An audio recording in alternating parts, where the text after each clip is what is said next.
Are you sitting comfortably? Then we'll begin. 10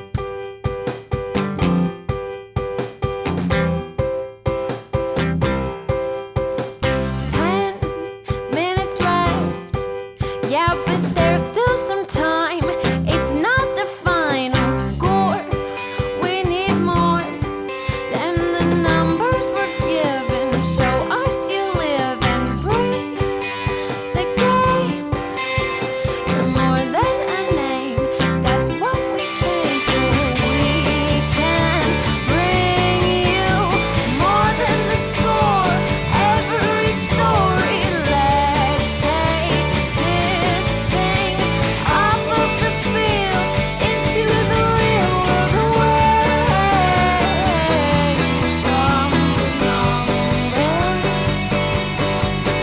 away from the numbers. Welcome back, my friends, to the show that never ends. There's still time. The AFTN Soccer Show, broadcasting on CITR Radio, 101.9 FM, from the unceded Musqueam Territory at the University of beautiful British Columbia. I'm Michael McCall, And I'm Zachariah Meisenheimer. and another packed show in store for you. My voice has kind of gone a little bit. I woke up this morning with a really sore throat. I've taken lozenges. I've sucked a fisherman's friend. He says hi, by the way, Zach. And commentating for 4 hours in League One matches today maybe wasn't the best thing to help my voice, but a 5-hour podcast recording, that will definitely do the trick. So I've had some turmeric, honey and ginger. Highly recommend it. Sun River, BC Company. Fantastic. Hopefully we'll get through this. We might keep this a little bit shorter. Famous last words. But we've got a lot of football to talk about. What a week it's been. We're going to talk Whitecaps in MLS, Whitecaps in CONCACAF Champions Cup. We've got some interviews to bring you as we chat with Whitecaps midfielders Sebastian Berhalter and Ralph Priso, and also sit down for a chat with former Canadian women's national team player, former Whitecap and current MLS Apple TV host Kaylyn Kyle. We'll touch on the CPL as well, some good music, all the usual stuff. And usually I start by asking you how your week's been, Zach, but I have to start this one just on the sad news of what happened on Saturday night. The terrible tragedy that took place here in Vancouver at the Lapu Lapu Day Festival. It's incomprehensible, really, and we just want to say that the thoughts of everyone here at AFTN are with those affected, the families and friends of those affected, and the whole Filipino community. I hadn't seen the news at all last night. Yesterday was such a busy day. I was doing prep for my commentary today. So much football to watch. And then I got a message late on from her, and she said, "Oh, what happened at the festival, it's horrific." And I immediately thought, oh, something in Europe. Yeah. Maybe even the US. Never for a minute thought it was here in Vancouver. And then when I read about it, it's crazy. And we won't go into it because so much is still unknown. But yeah, we wanted to send our thoughts and condolences. And if anyone has been affected by it, you're very much in our thoughts. Mm-hmm. Yeah, tragic. Yeah. It's so weird to think of it in your backyard. And like Jesper Sorensen was asked after the game today about it and said some nice things as well, that it's just people out wanting to share their community with the wider community, and something like this happens. But aside from that, it's never easy to transition away from stuff like that. But how has your week been, Zach? Yeah, another full week filled with lots of things. Some of which we'll touch on, I'm sure, in part 4. Yeah. Yeah. I went from the high on Thursday to the low on Saturday of East Fife with the championship in their own hands, blowing it, going down to a 1-0 defeat, and now in the playoffs for promotion. Are you serious? Yeah. Oh, I'm so sorry. Big Dick has let us down. Not the first time I've said that, to be fair. Might not be the last time either.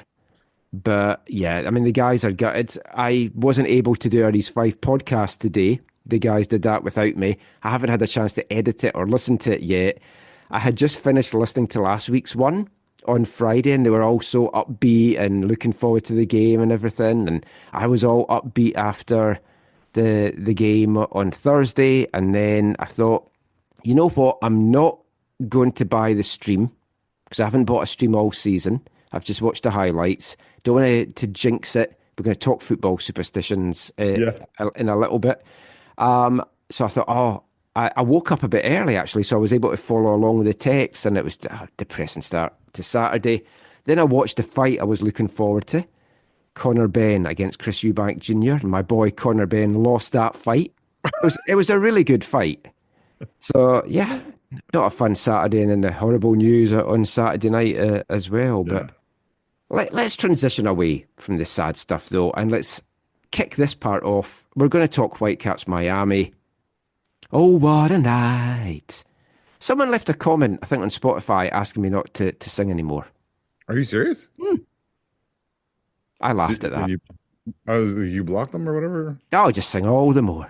Yeah, I was going to say, they don't know you well enough. I know I can't sing, but it's, what a night Thursday was. I like when you do chants, though, especially. I know. I don't know if I've got the voice for it because I'm so out of practice now for the chants. I'm thankful you won't get to sing the Boosty chant today, but I do like when you do chants. I need to get along to a game and get some chants going. Maybe I'll go to the Rise. I'll get in amongst the Crow Collective and start some chants going from there, and we'll get that up and running. But let's get back to Thursday night. What a night it was at BC Place. A near 54,000 crowd in. Sold out. It was sold out. Yeah, because they're doing renovation work. Yeah. So that was the most it could be. And it was just the performance that the Whitecaps needed in many ways. After everything that happened last year with the whole Messi debacle, for which I understand that folk were like, well, they used Messi on the ads. Of course, they do. You use the big name player on any team that's come into town. We won't get into all that again. But I thought it was nice that the Whitecaps got a chance of redemption. Chance to win the fans back. They didn't charge overinflated prices. Up until the day of the game, in fact, probably the day before, prices were still pretty low, even in the resale market. And then Wednesday, Miami put the picture out of the players getting on the plane. We knew Messi was coming. Even then, I still wasn't 100% sure whether he would start or not. I was pretty sure he'd play, pretty sure he'd feature. But, I mean, I do have an interesting thing just to get your thoughts on this. So, it's a 6-hour flight. It's a 3-hour time difference. So Miami chose to train in Miami on Tuesday, flew out very early from Miami on Wednesday morning, landed just after 3 o'clock Vancouver time, went to the hotel, and then trained for just over an hour and a half at UBC from 6 to 7:30ish. I thought that was odd. And I don't know if that played into why they looked a little flat and a little tired. If it was me, my preferred option would probably have been you flew on the Tuesday, get a little 24 hours to kind of recover a bit, and then train on the Wednesday, or even train in Miami before you fly, and then come here and just rest. Maybe do a little bit of stretching in the gym at the hotel or whatever. I just thought it was a weird setup to fly so early, so long, and then do the training. Well, I think a couple of things. One, obviously, their plans would have been highly impacted by the fact that they were not permitted to train on the surface of BC Place, right? Because that would have been really crucial for them, right? If they'd all come last year, they would have known what the surface was like. Yeah, but obviously a significant number of people in their traveling party had not. Yes. And they probably would have known that. Like, hey, it'd be good to get some touches and some runs in on the surface. So when they knew that they couldn't do that, I'm guessing that that's partly what influenced them, Michael. And what you're saying is not a bad shout at all. I think what they chose to do was sometimes we've even heard this from Whitecaps coaches and players in the past that sometimes it's better just to get into a place and have a shorter time there, quick time, and go. Yeah, for the time difference Yeah. or altitude or stuff like that. But Yeah, I mean, I still think it would have been better to train before they flew. Yeah, but I think sometimes teams like to. Obviously, this doesn't happen a lot for a lot of league games, I guess. But sometimes teams will like to do a training session the day before or 2 days before, or whatever, at the time that the game is. So maybe that's probably what they were thinking. Yeah, probably. But I mean, it was a thing in 9 the o'clock Orlando time, Miami time. Yeah. No, but that would help them get ready for, hey, in 24 hours, this is what we're going to be doing.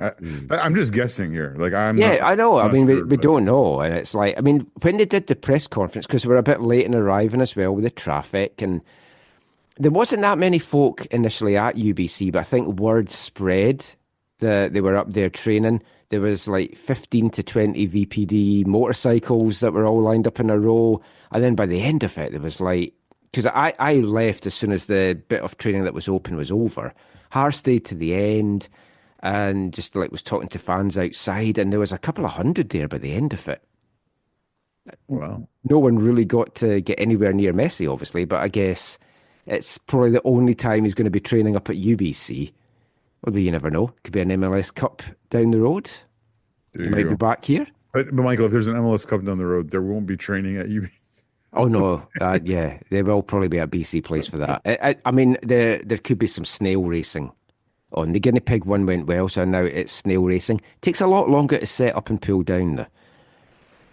I mean, what we got in this was, for me, I got the SkyTrain down. I usually drive, park somewhere that I know I can park and then walk, but I was like, I was going to the Mogwai concert after the game, so Yeah. I couldn't do any of the post-game.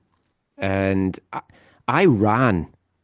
That's how much I like Mogwai. I ran from BC Place to the Commodore. That's unheard of for me. Yeah.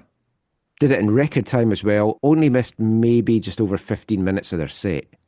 Okay. Depending on when they came on. They said they were coming out at 9. The Commodore said 9:15. Either way, I saw an hour, so I was happy. It was a good concert. I like that you skipped the post game. Well, I went to training on the Friday then because of that, and I was the only media there. Oh, there you go. The day after the biggest result in Whitecaps history, I was the only one that went along. So I got a couple of exclusive chats that will bring you in the next part, including one of the men of the hour that got the killer second goal. So yeah, we are speaking to Sebastian Berhalter in the next part, as well as Ralph Priso. And I got some fun segments done with a few guys as well for some stuff that we're going to be doing next month. But yeah, this was basically the perfect scenario. I was talking to somebody about this in the Sky Trade down. The fans got to see Messi.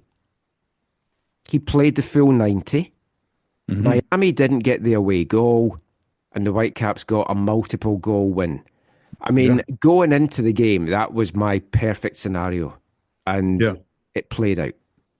Yeah, and I feel like you and I have talked about this before, but I've never seen Messi play, but I did see him sit on the bench at the 2006 World Cup, and I feel like he might have had a bigger impact on that game than he did on Thursday night. Oh, like my lasting memory of Messi from Thursday was the ball got played towards the corner flag. He stretched out his leg and miscontrolled it, and it went behind for a goal kick. That kind of summed up his night. Were you already gone when he was walking off? And I heard that people were holding Ronaldo. Yeah, I missed that. As soon as the final whistle went, I was out of there. Oh wow! Because you can't get caught in that elevator. No. But there was, I mean, I heard that apart from the goalkeeper, none of the Miami players were shaking hands after the game. I heard that, yeah. As Messi went off, apparently he got into a bit of a verbal confrontation with someone holding up a Ronaldo jersey, which is petty. I can't stand Ronaldo. Messi is a way better player for me than Ronaldo. And it's like, I'm not dissing Messi here. Messi is one of the best players ever to have played the game. I find it strange that he would actually get into it with someone, though. He looked frustrated from about 15 minutes into the game. Yeah. He cut a very frustrated figure. Like the next morning at training, when Tate Johnson arrived and he was changing into his kit, he took his jeans off and Messi fell out of his back pocket. He's that small. It's like he fitted in there, and it's like, oh, you've missed your flight. I think that was why he didn't play today. He's still stuck here. Oh my! But I mean, yeah, everything played out perfectly. At the start of the game, Messi came out, did the warm-ups, did the training. He was like waving to the crowd. I didn't know what he was going to be like, and I've got to give him credit for this. He waved to folk in the crowd and smiled and kind of went in front of the cameras and smiled, and our photographers got some great photos of him, and he was like doing drills and big grin on his face. And to quote a line from our favourite song that we talk about on the show a lot, Paperboy. Oh my!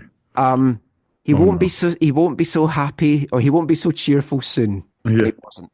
Yeah. That song was playing through my head at the end of the game. But yeah, 15 minutes in, I think he knew things weren't working because they hadn't. I asked Fafa because they put Fafa Pico up the day before at the press conference with Javier Mascherano. That was one of the most shocking things about that game. That Mascherano did not bring on Fafa at all. So the player that knows the pitch, the player that is scored the most goals on the pitch, as shown today in Miami's game, did not see a minute on that pitch, and he kept Suarez on. He looked gone by about the half hour mark. I never appreciated him as a footballer. No, he's appears to be an even bigger numpty as a coach.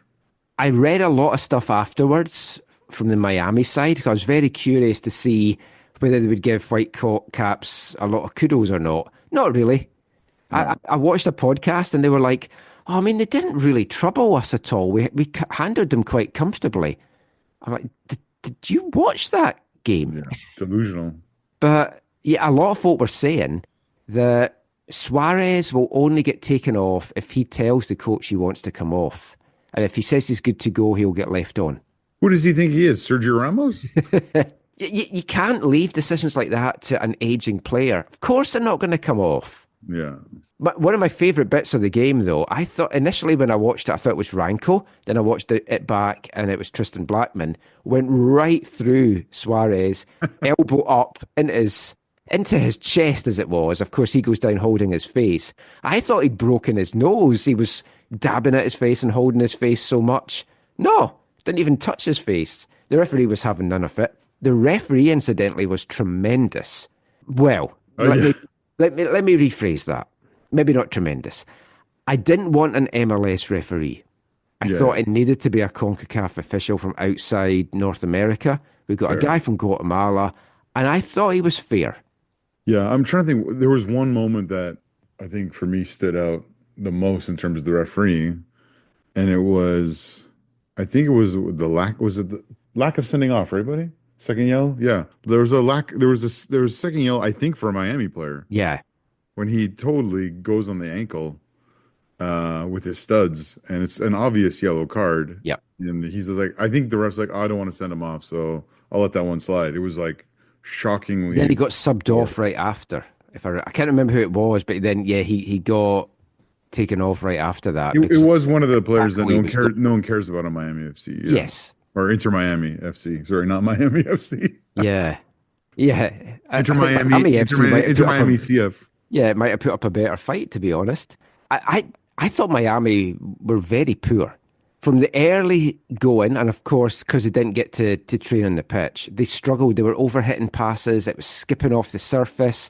I mean, there's no denying it. The pitch is an advantage, and that is what I asked Fafa the day before. And Fafa's answer was, no, within a couple of touches, the players, that we've got the quality, we'll handle that pitch. Yeah, maybe you would have, Fafa. He would. Your teammates certainly didn't. Yeah. Messi, I think, by about midway point of the first half, then started to feel he had to do it all himself because things weren't coming off. And sometimes it works wonders, as we saw in the second leg against LAFC, but things weren't coming off for him as well. And he was really I mean, he was kept quite subdued. He didn't really seem much of a threat in this. Now, he could go on Wednesday down in Miami and light it up in that second leg, but you're looking at the Whitecaps going in now knowing that they just have to score 1 goal and Miami have to get 4. And this does not feel like a Whitecaps side in any game this year that is going to give up 4 goals right now. True. Yeah. Well, we'll talk about the second leg a little more later. Yeah. Yeah. I mean, we'll go a little bit into the game. First of all, I got a text or a DM saying, "Did you hear the chant? Did you hear the chant?" I did. 9th minute. "Your teeth are offside. Your teeth are offside. Luis Suarez, your teeth are offside." That's the kind of thing I'm here for. Yes. So thank you for that. That made my night. But I mean, the Whitecaps had the best of the early chances. Vite was sprung in the 3rd minute, played it in for White, just eluded him. Rios got the ball from a White cutback, and then it was deflected wide. And at this point, you're like, oh, this is another fast-paced start from the Caps. 17th minute, Blackman headed over. Messi had his first real run of the game in the 19th minute. Which is important because he didn't run a lot. No, but we talked about that going into the game. Yeah. That is not his style now. He's the last 3 years he hasn't run a lot. Yeah, he's there to be selective with his running. He went through the defence like a knife through butter and then played it in across goal. It bobbled about and you're like, oh, but there's nobody there from Miami to take it, and then Blackman clears it. But by this point, Miami were coming more into the game. Their goalkeeper, though, was not looking comfortable with the ball at his feet. Every time they played the ball back to him, you're like, the quick pressing game of the Whitecaps was putting him under so much pressure, and he really didn't seem to be comfortable out there, Oscar Estari. And I mean, he's their better goalkeeper. I definitely have him over Drake Callender. But that does seem to be where we need to spend our money somewhere and save money somewhere. And the goalkeeper's kind of been the cheaper option that they've gone for. That's not to say he didn't come up with some big saves. By this point, I was feeling quite comfortable. And I've got to say as well, for large patches of the game, I totally forgot Messi was out there. And it was only when you heard some cheers from some sections and some louder boos from other sections, which was great to have as well. And I think that played into Messi's frustration. He's used to going everywhere and being worshipped like he was at the start of the game. See, I've at first I thought, oh, like the supporters are really giving it to him. And then I realized there's someone, or Kirk and I were talking, whatever, and I realized that, oh, it's people booing that he didn't come last year. Oh, most probably, yes. I think there was a balance of that. I mean, what I found refreshing, there was a lot of Argentina strips, there was a lot of Miami strips in the crowd, but it was by nowhere, any shape or form, a sea of pink there. No, it wasn't like when Canada played Mexico and like half it was green, half red, yeah. And then we come to the 24th minute, and then that let you know what section of that crowd were cheering on the Whitecaps. Because if the roof hadn't been open, it was going to come off at that point, because there was a massive cheer. Brian White opens the scoring, and what a move as well. So throw-ins taken. Vite gives the ball to Berhalter. He gives it back to Vite. No look cross into the box. Just knows that Brian White's going to be there. Yeah. And White just rose above everyone. Easy header. All day long he's going to finish those. The build-up play was quality, and the finish was clinical. Yeah.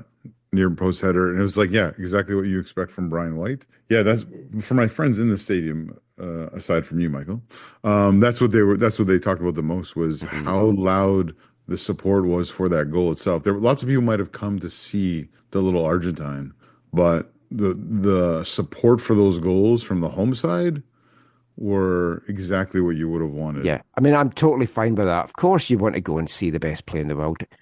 Like, was I excited I was going to see Messi in Vancouver? Of course. It's like, it's a once-in-a-lifetime possible thing. I mean, it might not be, but it's like, you can always say, I saw Messi play here in Vancouver. Just like we'll say, we saw Canada in a World Cup match here in Vancouver. So these are the moments you talk about in years to come. But that's why it was great. Folk got to see him, but they cheered on their hometown team. And I mean, I was going to talk about this at the end, but we'll talk about it now. Out of that 54,000, there's obviously a lot of folk that had maybe never been to a Whitecaps game before. There's going to be some folk that had been to the odd one here or there. Whitecaps have never risen to the occasion when they get these big crowds. And we didn't talk about that on last week's show because I was a little bit, I don't want to even put that out there. This feels like a whole different mindset with the Whitecaps. When I was speaking to players in the build-up and Jesper as well, I was like, how can you try and make sure that the players aren't overawed? And it's like, I can't. It's up to them.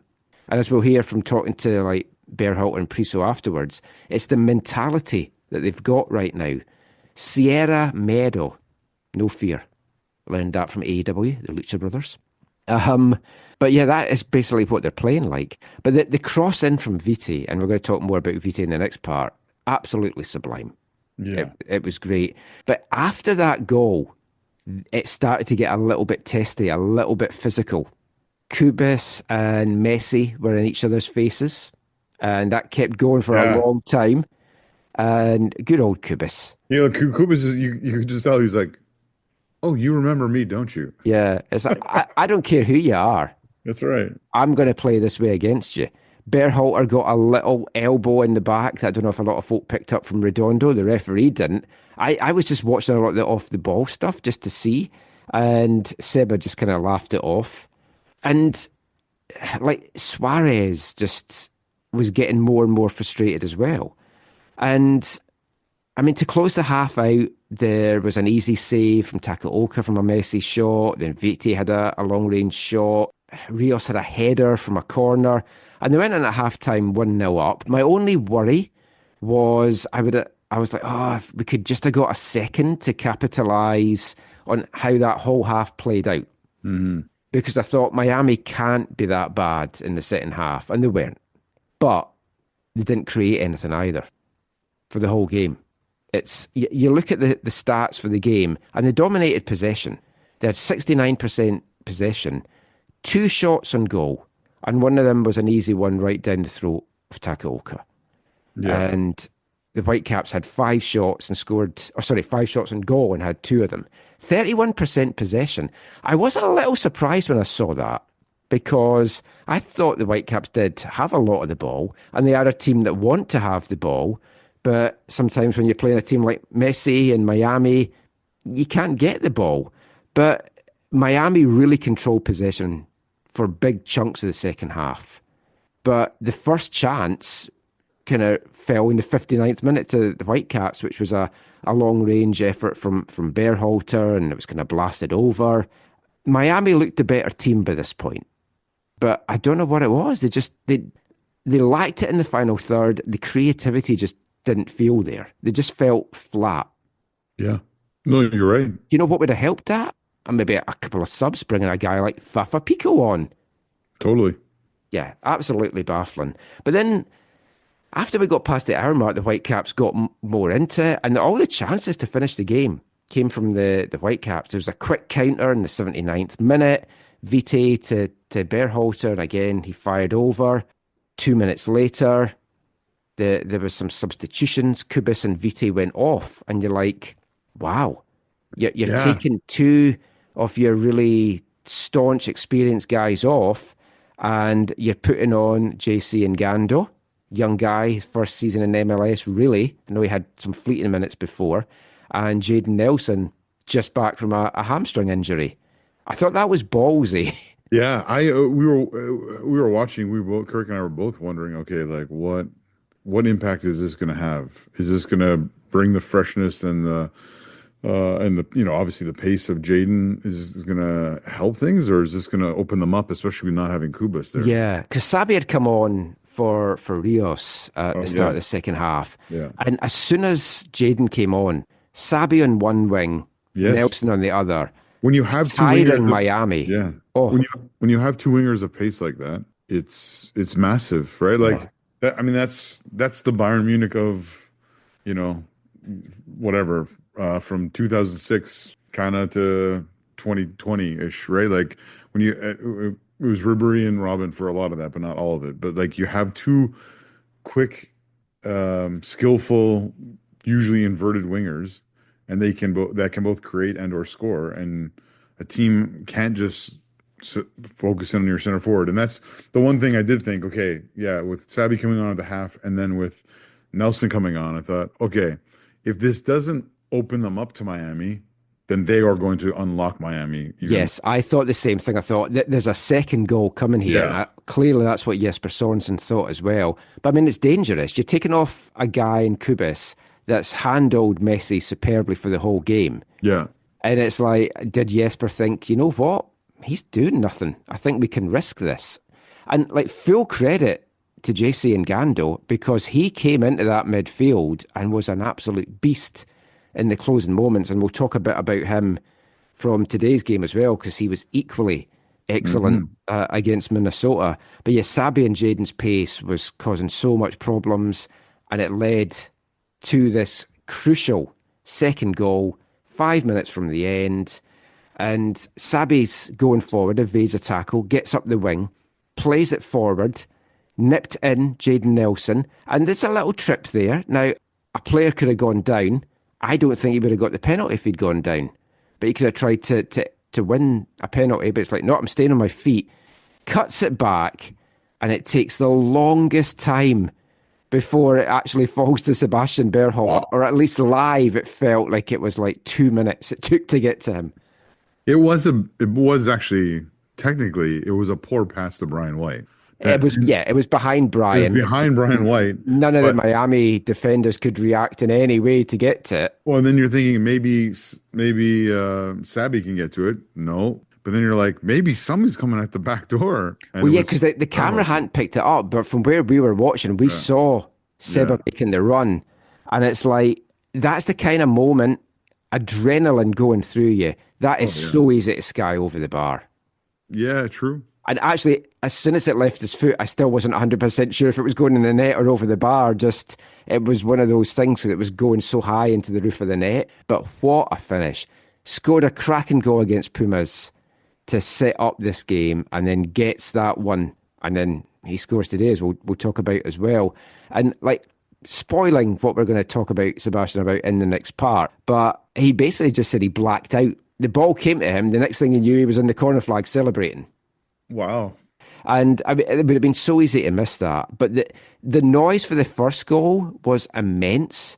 The noise for that second one, it was like, wow. I think by that point, everyone was believing they can get this done. And they did. Finished 2-0. Quite comfortably saw the game out. I think they could have pushed forward and got a third if they'd really, really gone for it. But you don't want to leave yourself back. The clean sheet was massive. The clean sheet was what was needed. It gives them all the hope now going into this game on Wednesday. And Miami today rested all their big guys. Not even just rested, like Alba, Suarez and Messi weren't even in the game day 18 today. Jordi Alba is quite a footballer, isn't he? That's twice people have been able to see him in Vancouver. I like him. I think he's a good player. I respect him coming the last time. Busquets on the second goal afterwards just looked devastated. But one of my favourite bits in the second goal is Brian White is celebrating, crouched down, going like this with his fist in the air before Seba's even got to the ball. He just knows it's going to get put away. And yeah, an amazing ending.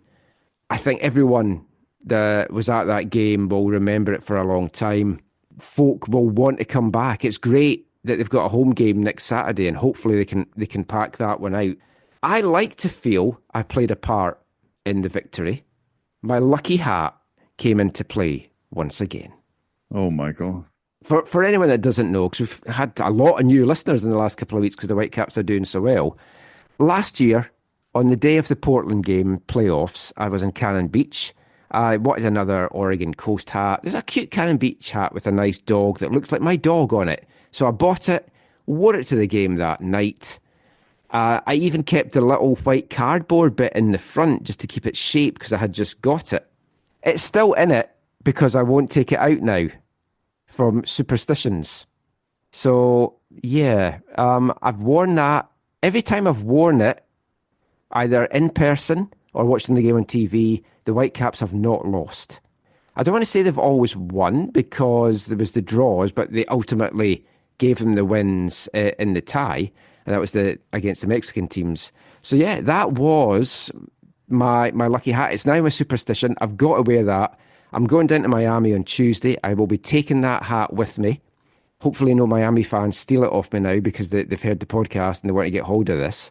But I'll ask Zach about any football superstitions he's got in a second. I did ask Sebastian Berhalter and Ralph Priso if they had any football superstitions. Here's what they had to tell me.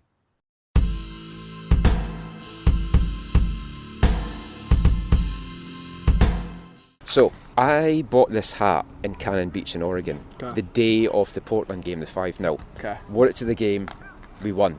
Wore it to the LAFC game at home, we won. Forgot to wear it for the third game, we lost. I've worn it in all the games so far in the cup run.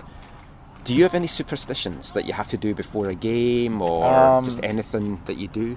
Yeah, I call it routines. I don't do superstitions. I think once you get into superstitions, say something doesn't go the way, it kind of messes with you. So that's where I tend to just stay away from and just kind of stick with routines. And if sometimes I have to adjust, and it doesn't really throw me off. Do you have any superstitions? Is there something you have to do before a game? Is there just any routine that you've got that it's like, if you didn't do that, you'd feel, oh no, I've got to do this? Not really. I try to eat, I guess, the same thing. So I'll have pasta and steak night before the game, and then pasta and steak meal before the game. So I guess that's it. But nothing other than that. Brilliant.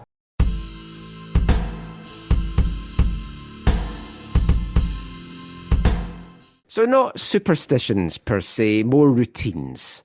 And I guess that is a good way of looking at it. As Seba says, if you say it's a superstition and then it doesn't work out, then you can't do that anymore. Otherwise, never again, yeah. Yeah, it's bringing bad mojo. I mean, do you have any superstitions for games that you're going to, or if you're watching games on TV? Don't think we've ever talked about that. No. Right now, my most wearable pair of shoes are Adidas Samba. I mean, I like to wear Sambas if I can. They're Adidas Sambas, but they're Star Wars Adidas Sambas. Oh. And they're Boba Fett Sarlacc pit Adidas Sambas. So one side, instead of Samba, it says Sarlacc, and the other shoe, it says Boba Fett. The problem is that the tentacles that make up, I think the tentacles that make up the Sarlacc pit, and the writing, I think too, are both in purple. So I don't wear those to BC derbies. Oh, yes. Yeah, that makes a lot of sense. It's not really superstitious. It's something I don't do. Well, I put that out on social media just to get a few listeners' thoughts on it. I'll read you a few just now. Landfish70 on Blue Sky said, I really like this one. I wear my late father's watch and keep his ref's coin in my pocket. I tap his watch during the anthem to remind me of his decision to settle us in Canada.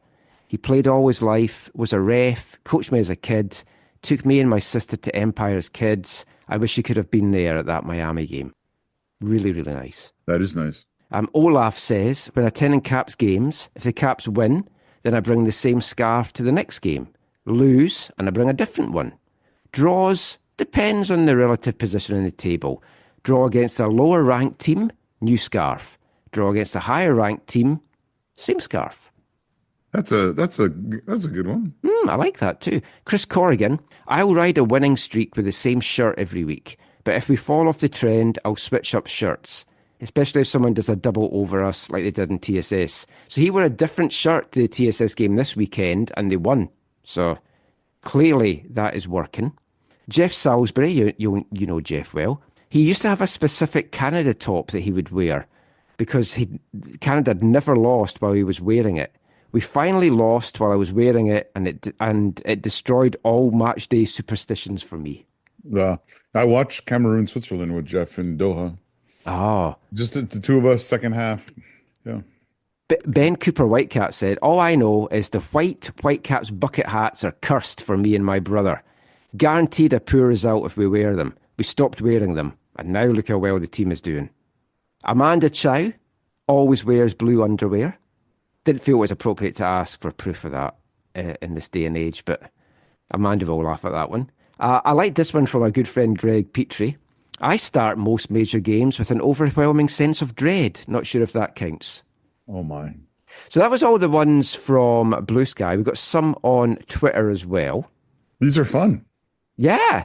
Got a good response. I didn't push it too much because we had such a good response. And obviously I didn't want to sit and read tweets for 20 minutes. But yeah, here I am.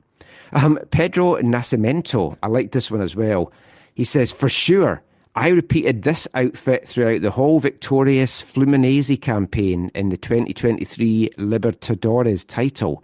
If I missed one item, we would not be champions. And he shares a picture, and he's in his jersey and shorts and everything as well. So I love all this stuff. The Designated Players podcast, I've been on their show for the pre-season games the last 2 years for the previews. They say, when I go to a match in person, I always bring along my first ever scarf from my collection.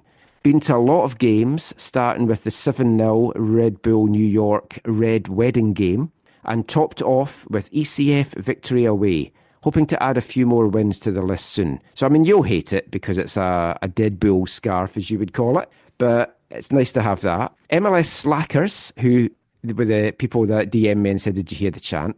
Always at least a jersey on. Tune out the buzz with some AFTN pod, set fantasy teams over.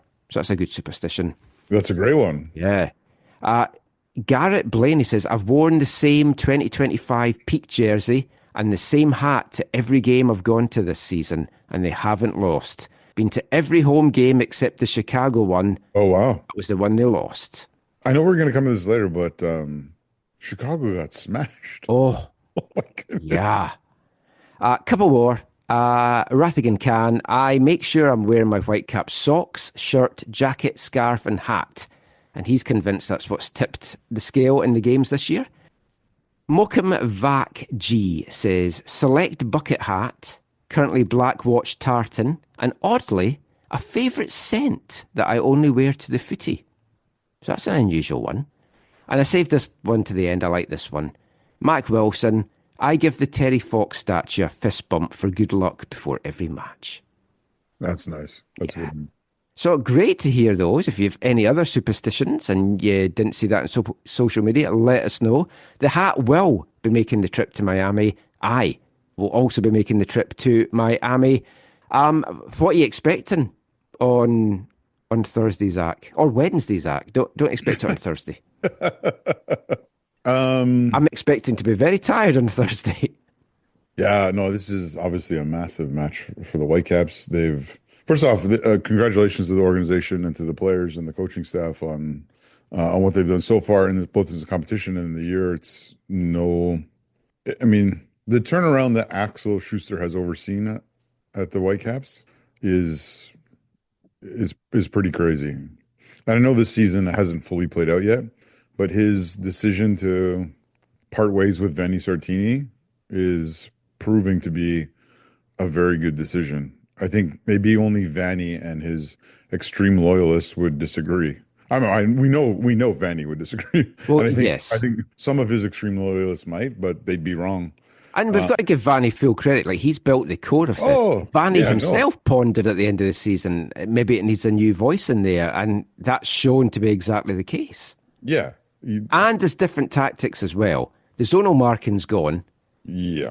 And you've got earlier in the season, and he was asked this tonight in the post-game, he had kind of quipped, oh, nobody told me I didn't have a squad. I've just been using everybody. But that's actually helped. All these games have helped because all these players have had significant minutes. Totally. And you saw that in the game against Minnesota today. Yeah. But so, yeah, congratulations to the Whitecaps. That occasion, and you touched on it earlier, the occasion and the way it all played out has the potential to do so much for the club. Mm-hmm. We talked last year about how horrible it was that those 4 matches and those 4 match backs, almost to a T, were absolutely awful football matches, awful results, poor performances, all that kind of stuff. And it's like they've just flipped that on its head. And yeah, it is so helpful for them. And again, they're going in such a good way at the moment. Who knows how it's going to play out? Quadruple. Yeah, there you go. But the ramifications even of this are significant in terms of what they could mean for the rest of this season and obviously moving forward. Well, I mean, if you win the Champions Cup, aside from the Club World Cup berth in 2029, you get $5 million. That is like incredible. Yeah. I think they've got about 200,000 for reaching the semis. Which is not bad at all. They can still host the final. They've got to win by 2 goals in Miami, which is asking a lot. And then they need a draw in the second leg of the Cruz Azul Tigres game. They needed 2 draws in that, and they've already got one of those. Exactly. So you asked me about Wednesday and how that's going to go, how I think that's going to go. Honestly, I think it still could go either way. Like you could go down to Miami. Yeah, I'm not counting my chickens in any way, shape, or form. And all those players could show up having rested at the weekend and whatever. You could see them just go out and have the game of their lives, and they go. And Miami goes through, right? Yeah. But and I think so. I don't know if the Whitecaps shared this graphic or whatever. You know, the graphic with like, if this is the score, this is who goes through, right? And it's like almost all Whitecaps and like just a little opportunity for Miami. But yeah, going to this game, the Whitecaps have to be favored to advance, right? Yeah. It would be, to me, it would be a little bit more surprising for them to advance than it would be more surprising for them not to advance than them to go down there and win 2-0. Yeah. Right? Like that would be more if shocking. Miami score really early, it changes the complexion of the tie right away. But that away goal rule, which I still don't like, but from a Whitecaps point of view, it's been great. We could be 3-0 down deep into stoppage time. And Tristan Blackman pops up with a goal again, and all of a sudden we're going to the final. Yeah, you're not wrong. Like right to the very end. Even if we've given up 3 goals, we are right in it to the final kick. The problem is, though, Michael, is Miami is so soft in the middle of their back. Yeah. Like, they're so weak. They're so poor. Aside from the keeper, they're just not good. Like they gave up 4 goals to Dallas today. I mean, that was one hell of a game. I saw that, yeah. But it's almost like Inter Miami might be better if Mascherano played at the back for them. You know, like I know he's old and retired, but he might do a better job than some of the players they currently have playing for them. Yeah, and in a lot of the games, it's like, well, if we concede, we know we can outscore the opponents. Now they can't afford to concede, and that's what makes this so scintillating. And I mean, it's going to be amazing viewing. I've seen some folk post that they're wondering, can they hire a cinema to like broadcast the game and stuff? That would be an amazing experience if they can get that pulled off, or even go to the Rio, something like that. So yeah, I'm so looking forward to it. It's one of those things, if it doesn't go the Whitecaps' way, that's a long, quiet flight home. Yeah. But they are flying straight from Minnesota after the game today. They've flown to Miami. So they've got full prep, full rest, get the time thing, get everything ready, get the legs working, get used to the heat and the humidity. It's going to be a high on Wednesday of 30 and a low of 23. So it's probably going to be 25, 26 at kickoff time. How I'm going to do in that will be fun to see. But yeah, can't wait to talk about this in the next show. But we've got more Whitecaps chat to come in the next part, because the games keep coming thick and fast. And so do our interviews. And we'll be back with all of that after the final song from this month's Album of the Month. Hi, I'm Sebastian Berhalter, and you're listening to the AFTN Soccer Show.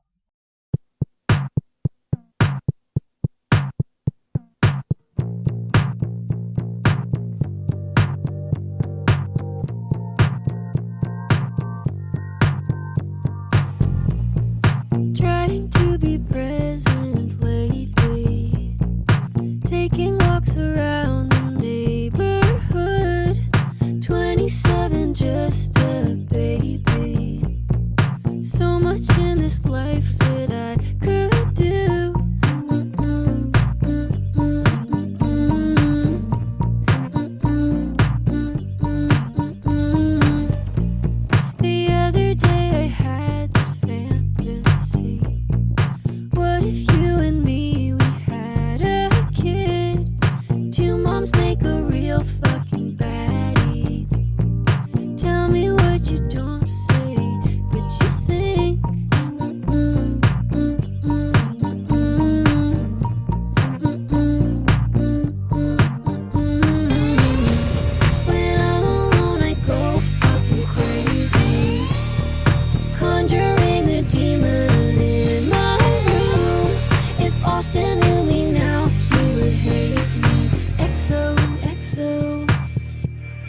feel better soon. Welcome back to the AFTN Soccer Show on CITR Radio 101.9 FM. And kicking off this part, it's our last song from our album of the month. The album in question is Camille Schmidt's 2025 debut album, Nude Number 9. She's a Brooklyn-based folk singer-songwriter, and I've brought you a number of songs from the 10-track album. That was the opening track, XOXO. It's grown on me, that one, because it uses autotune, and I'm not a huge fan of autotune. And Camille's voice, as you have heard in previous shows, is really, really strong. But she's got lots of different sounds on the album. Someone actually messaged me, I won't say who, during the week and said, was listening to the latest podcast, but I've had to stop it to go and listen to Camille Schmidt. Oh. So that was nice. I like when I get messages like that about the music. So you can check out all our stuff, Bandcamp, Spotify, Apple, all the usual places. Also check out her Good Person EP as well. And we'll be back with a new album of the month next month. You should do some more singing and put it on Spotify so people can stop the podcast to go listen to you. I think that would be low numbers. It's not about the numbers. It's about the engagement. Well, I mean, we are away from the numbers, so I mean, that's all fine. Exactly. But we've got more Whitecaps chat to bring you in this part, and I've got 2 interviews to bring you, and I'll bring you the first of them just now. He was the man of the moment on Thursday night, the scorer of the second goal, Sebastian Berhalter. We've spoken to him already this year just about looking forward to the season, and it's been a great season for him so far. But as mentioned, I didn't get a chance to do the post-game on Thursday for going to the Mogwai concert, so I wanted to get along to training on Friday, wanted to speak to Seba about that whole night, and here's what he had to say about it.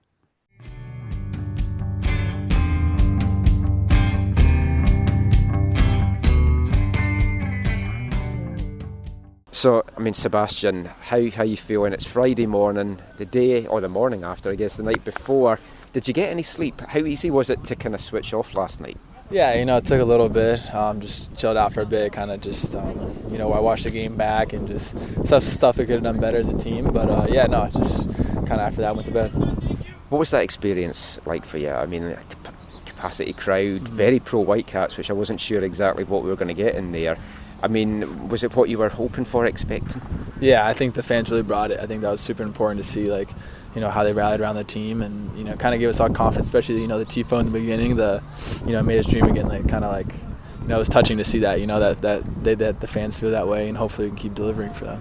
Did you get lots of messages from your family when you woke up, or even last night? Yeah, no, it was just nice to see support from everyone, friends and family, yeah.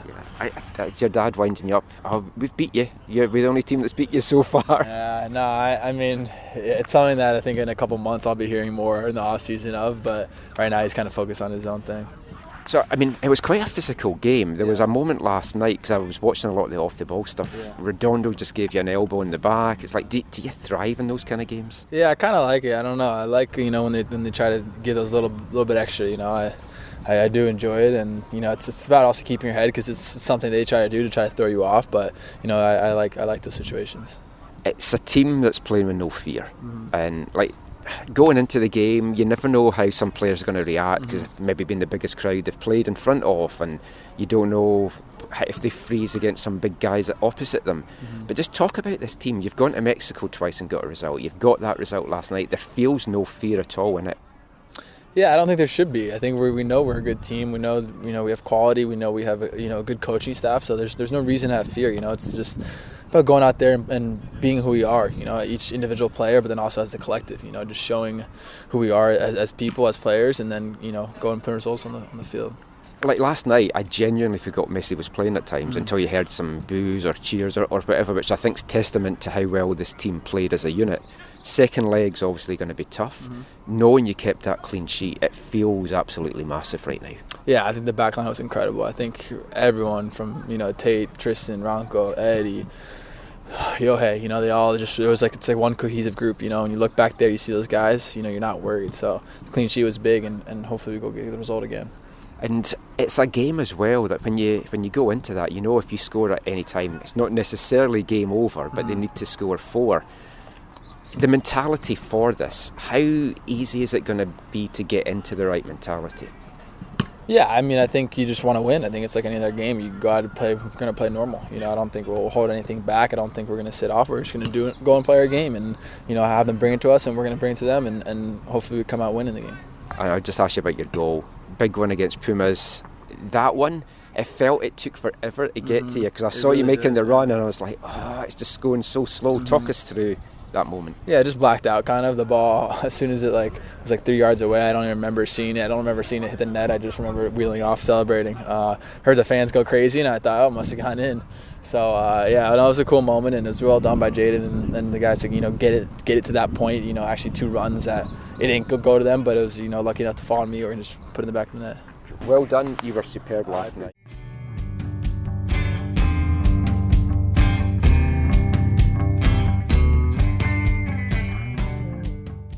So Sebastian Berhalter there, and I mean, as a player, I can't imagine what it would have been like in the Pumas game to get that late winner and then just to be a part of that.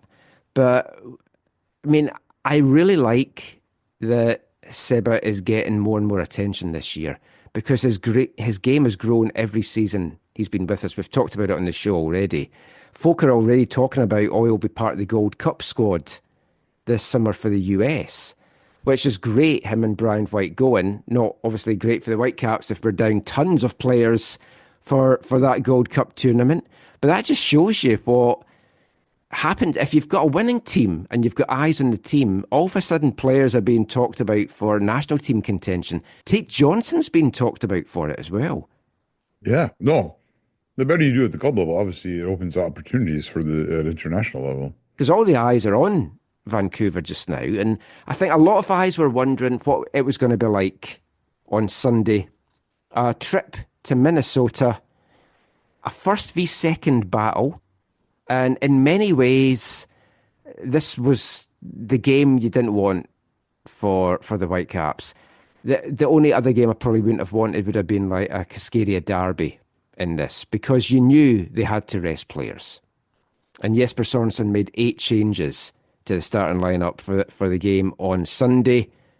First half, I got to watch live, and I was like, that was a pretty poor first half. There wasn't really much to write home about at all. And I thought, Minnesota's probably going to come out in the second half, maybe turn it up a gear.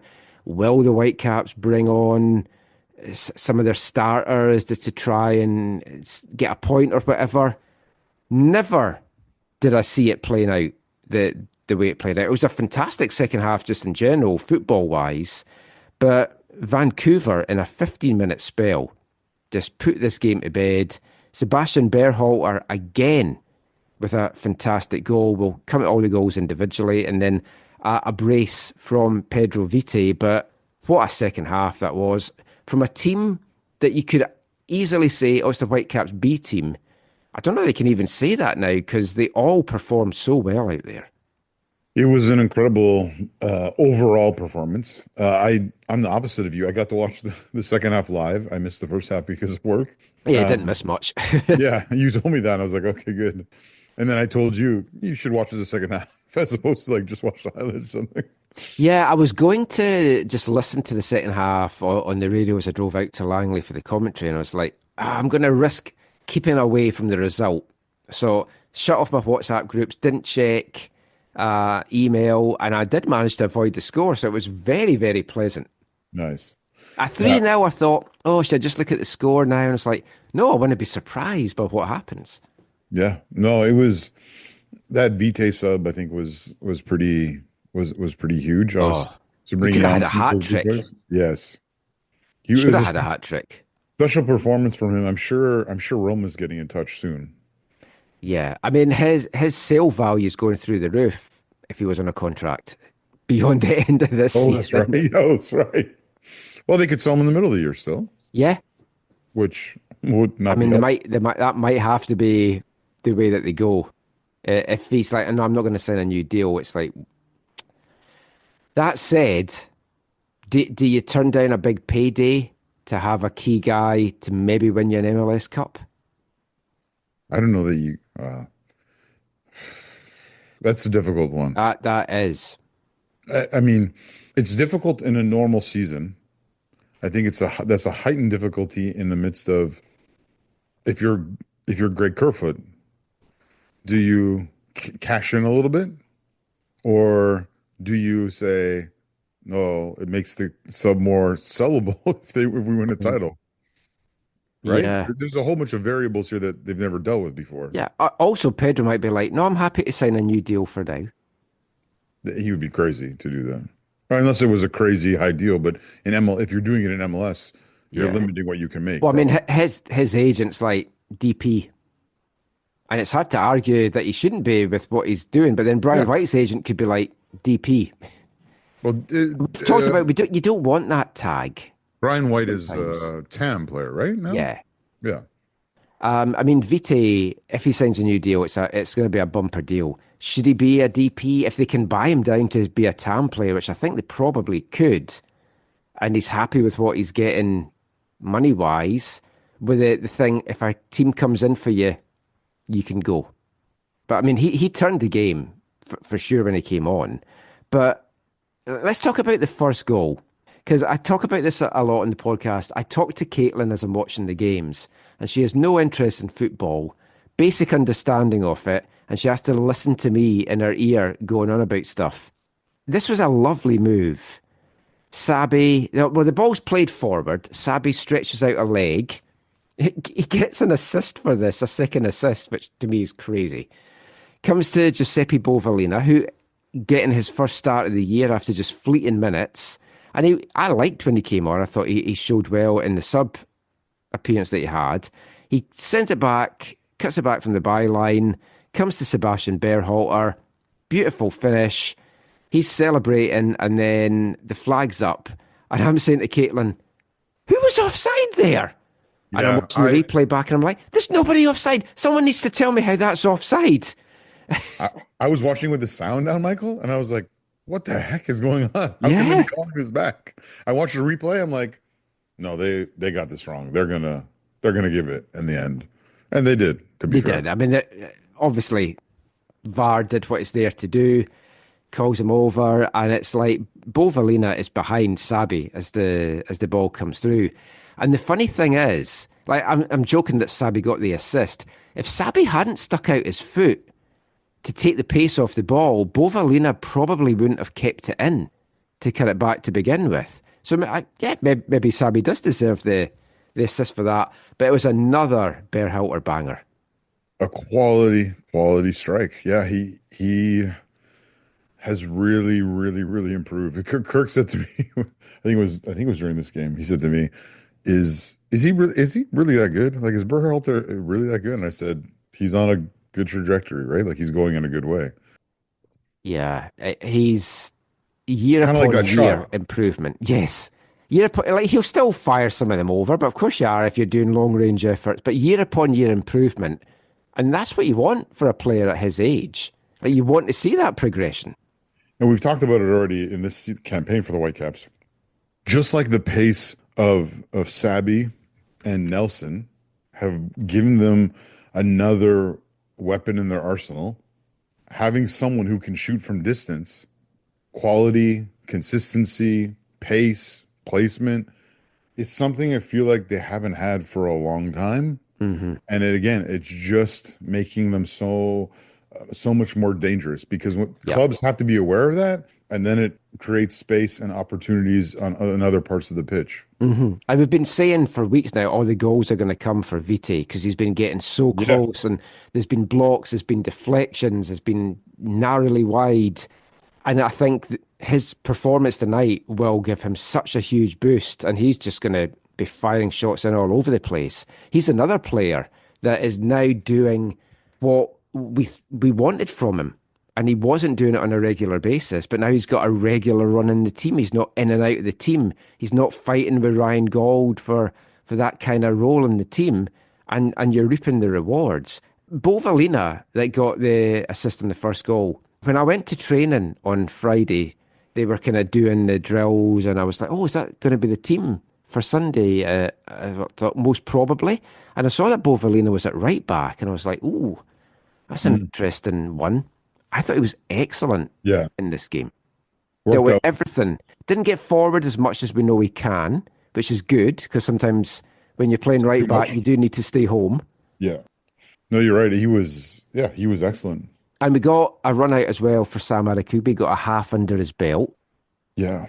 And I wonder if that was always the plan, just a half. I mean, Tate Johnson's 19, so he's got a lot of gas in his tank still. It's good to have him back. I mean, this game, I said it is the game you didn't want, first v second, with a Minnesota team that if they win, they're just 1 point behind you in the standings. Yeah. When you know you have to play a weakened team or throw everything at this and potentially blow a huge cup final opportunity 3 days later. So there was always going to be changes, and Minnesota should have been the favourites for this. The thing that they do, it's like win probability at the start. They were like 37% to 26, I think, for the Whitecaps, and then the rest was the draw. And even at half time, it's like the draw was the more favoured result at about 40%, but then Minnesota were favoured to get the result done. Like, you're talking about this like you were I don't know, had money on the game. I don't bet on my teams. Wait. What about that $10 on MLS Cup a couple years ago? Oh, yeah. Oh, I should have done it this year. As I always say, if you bet on the Whitecaps, if you bet $10 on them to win, you've lost $10. But not so much this year. I can't do that. Not so much this year, yeah. Oh, Bovalina I thought came in and did well. JC Ngando was a revelation today in this match. I just thought he looked so mature and composed out there. Yeah, involved in setting up both of Vite's goals. Yeah. Two assists for JC. The first one from Vite, even though I just watched it about an hour ago, it's the lob, right? It's where he lobbed. Oh, yeah, that was this one. I'm like, what was that? I've seen so much football today. It's all blown into one. Oh yeah, this was beautiful. Like the little ball through to Vite and the chip, a little dink over Dane St. Clair. I mean, this was a thing of beauty. Yeah, it was a very, very nice and very, very quality finish. 4 minutes later, because that one came in the 66th minute, Vite at it again. Ali Ahmed, JC and Ngando linking up. Ali gives it to JC. JC gives it back to him. Ali whips the ball in, and again, Vite there to finish with aplomb. Yeah, that was more the build-up than the finish was simple, right? That's almost like a tap-in. Yeah, but the build-up was so nice in this. Yeah, and you could see it in the celebration from right away, right? With the hey, that was you.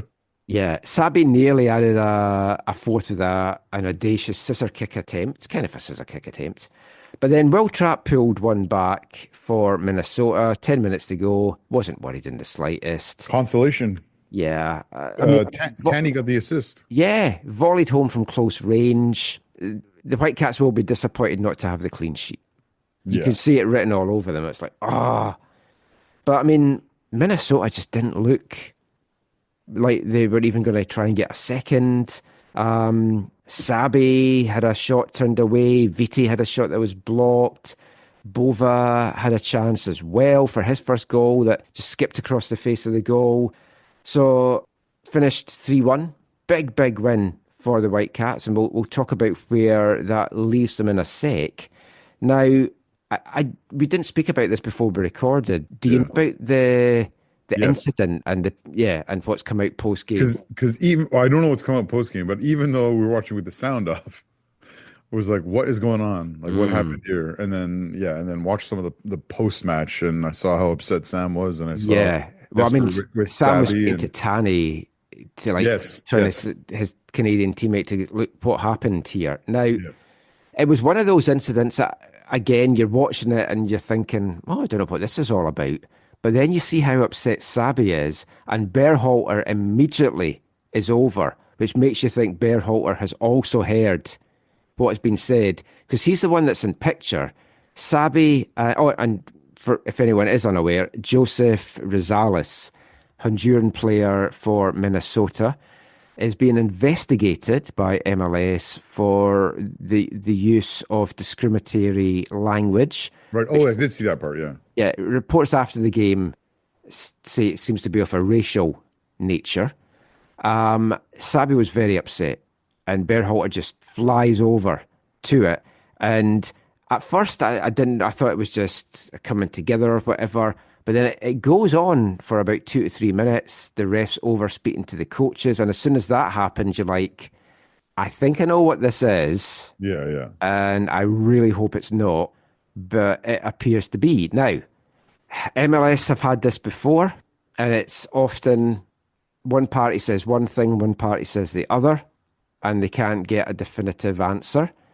And it depends if anyone else heard it. Berhalter certainly seemed to react in a way that he knew. What I liked about this at the end, Jesper Sonson, right on the pitch, straight over to Sabbi, arm around him, ushering him off so he didn't get involved in it. Yeah, seemed very wise. Yeah. And I mean, I hope it hasn't been this, because I still can't believe this goes on in this day and age. Yeah.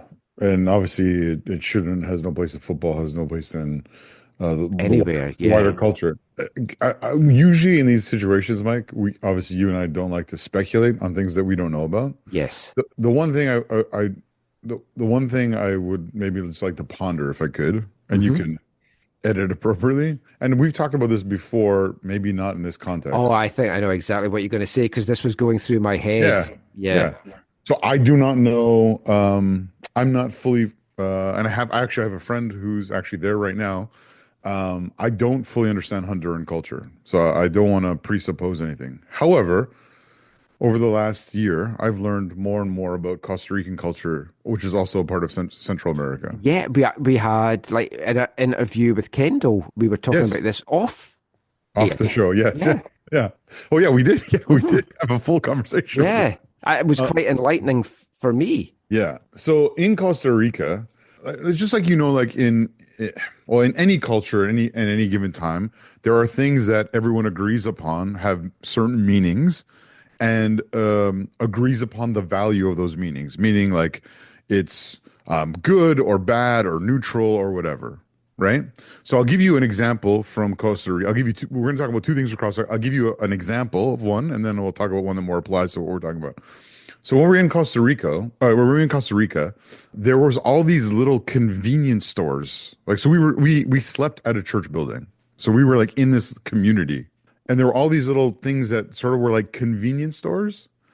And the locals told us that these are called chinos. And so right away I was like, okay, not maybe a term I would use in North America, because even to me sounds like it could have a negative connotation.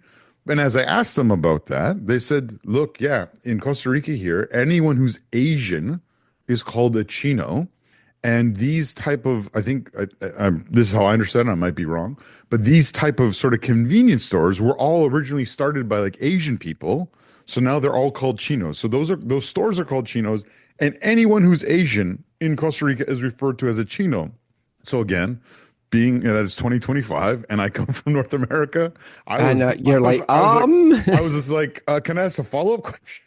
And they're like, yeah, of course. I said, so I was like, is there any like negative connotation to this whatsoever? Or are there like Asian people in Costa Rica not thrilled that this is what the name they've been given? And they said, absolutely not. In Costa Rica, that's what people are referred to, and the value of that term is either positive or neutral. It's not negative at all. And I said, okay.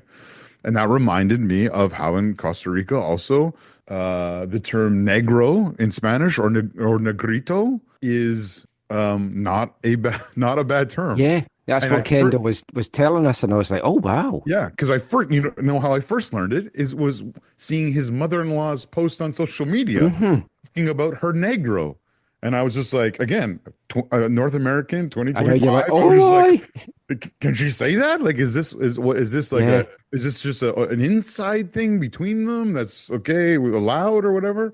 But obviously, talking to Kendall, talking to Priscilla, they're like, no, this is in Costa Rica. People who are black are called negro, but again, in the culture, it is a positive or a neutral term that no one sees as a negative, and that's how it is. So obviously different cultures have different things. I don't know if Honduran culture is in any way, shape, or form the same as Costa Rica. And I'll talk to my buddy who's in Honduras about this. But that would be interesting to find out. Yeah, that's the only thing I could think of. Now, obviously, Mr. Rosales could be weaponizing. Yes.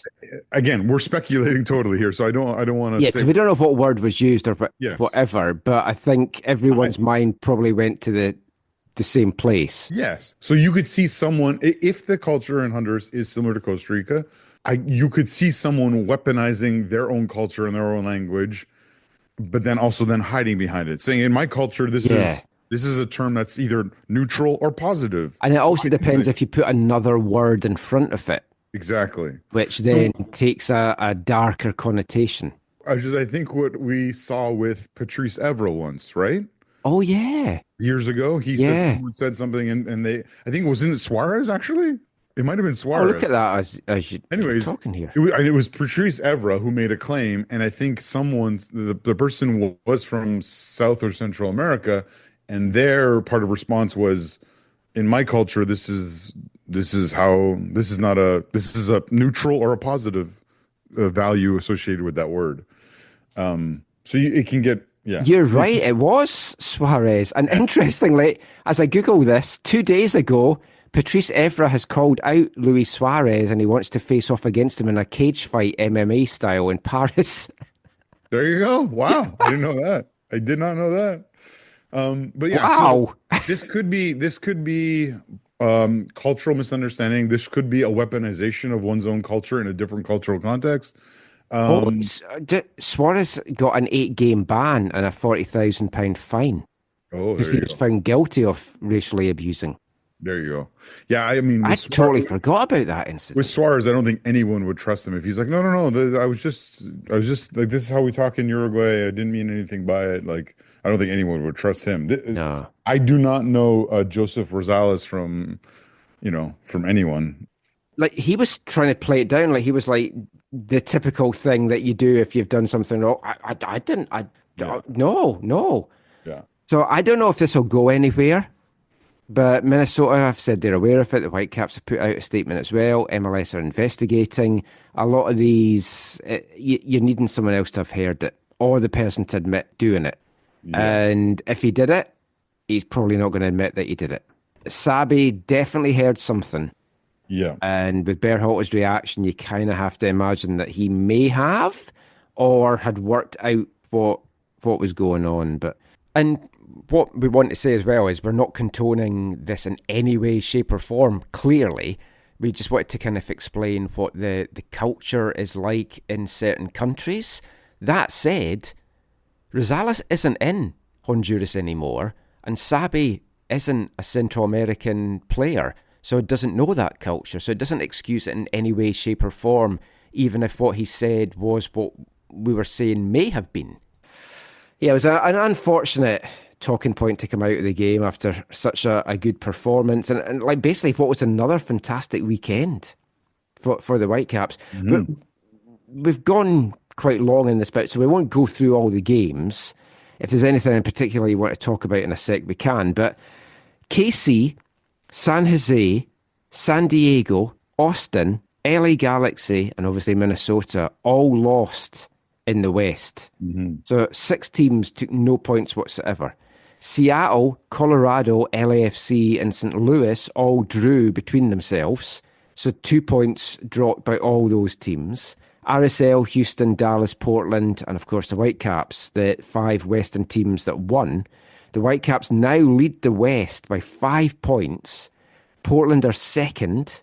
Then they have a 7-point lead over Austin, Minnesota, and Colorado in spots 3 to 5, and 11 points above the playoff line, 10 games in. Wow. Looking good. A 1-point lead at the top of the Supporters' Shield over, this might be surprising, I was surprised when I saw who was second, Cincinnati, who seem to have gone kind of a little bit under the radar. Everyone's been talking about Miami or Charlotte in the East. Yeah, but I mean, they moved on Luciano Costa, who wouldn't want him on your team, mm-hmm. and they brought in Evander to replace him, right? Yeah, I mean, I mean, if you've got Evander, it's like, wow, you're going to do good things there. RSL's next up in league play. Obviously, the Caps are going to fly and they're going to get back to Vancouver about 5 a.m. on Thursday. So Thursday's a write-off, and then it's like, who feels fresh to go on the Saturday? I think might be the question that Jesper asked for that. Honestly, Saturday is one of those games where, as coaches, you're not planning for anything at all until Wednesday's done. Yeah, you've got to see how that result goes, because it could really deflate some folk if it doesn't go well. Yeah. But likewise, if it goes really well, they may be just emotionally spent. The one question I have for you about the lineup is, this ties into Wednesday as well, is we were told before, you told me before, that one Ryan Gold had the potential of... Yes, he travelled to Minnesota with the team. Right. So obviously, because they're going straight to Miami, he will. I had a very brief chat with Ryan, and I went, "Oh, how close are you?" And he's like, "Close." I was like, "Good for the second leg?" And he's like, "Close." Yeah. Obviously, in this moment... He didn't say 2 weeks away, at least, so that was good. No, that is good. It's the kind of thing where, like, obviously, there's no way you'd start him with a 2-0 lead. No. But would you want him on the bench for 20 minutes or something like that? I say you bring him, you have him on the bench. If you don't need to use him, you don't even risk him in any way, shape, or form in that heat and humidity. Here's my take, though. Jesper Sorensen is the type of coach who will not play games and put him on the bench if he cannot be used. Oh, no, yeah. Yeah, there's lots of coaches I think... I mean, you even saw today, like, Blackman got a little run out for the last 5 minutes just to kind of get his legs going and stuff as well. So, like, yeah, he'll listen to what the medical experts say. Yeah. And if they say he's got 15 minutes in him max, if he feels, even if the game's done and dusted by that point, I think it's good to get him out and get him moving with a view to Saturday, then that could be the case. Yeah. But I think Saturday could be another game where there's a lot of, like, rotation and, like, getting Jaden Nelson back and Sam Arakugbe from their injuries was perfect so that they could play in this Minnesota game. And I think we'll see guys that, like, Nelson and Sabbi probably both start on the bench on Wednesday night and then probably get the start again against RSL. And in the midfield, you'll have some good ones there. And of course, one of the guys that will be in the middle of the park is another player that has impressed me this year. He's come on really leaps and bounds. If you're a regular listener to the show, you'll know wasn't totally sold on him last year, even though Vanny was very high on him, and it was Ralph Priso. But he is another one of these players that's just got a new lease of life this year and has looked really good. Went off early today because he picked up a yellow card early in the first half. So he'll be fresh as well for coming off the bench on Wednesday. And I got a chance to speak to Ralph for the first time. I hadn't spoken to him before on the show. And we're going to bring you that in the next part, along with a chat with MLS Apple TV host Kaylyn Kyle. And we'll be back with all of that after the first of 2 Britpop songs in this episode. Hi, I'm Emmanuel Sabbi, and you're listening to the AFTN Soccer Show.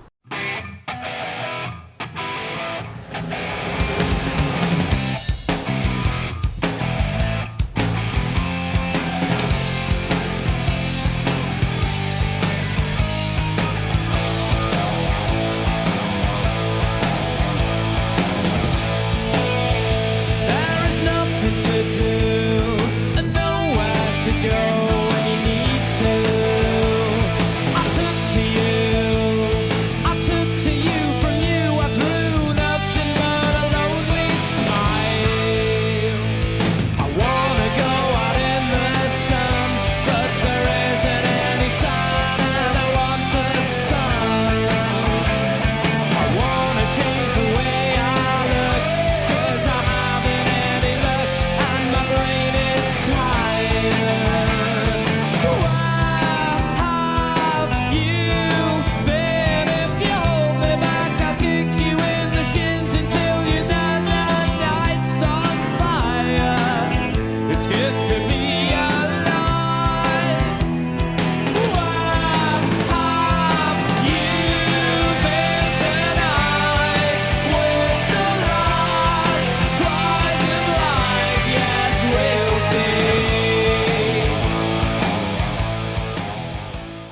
Welcome back to the AFTN Soccer Show on CITR Radio 101.9 FM.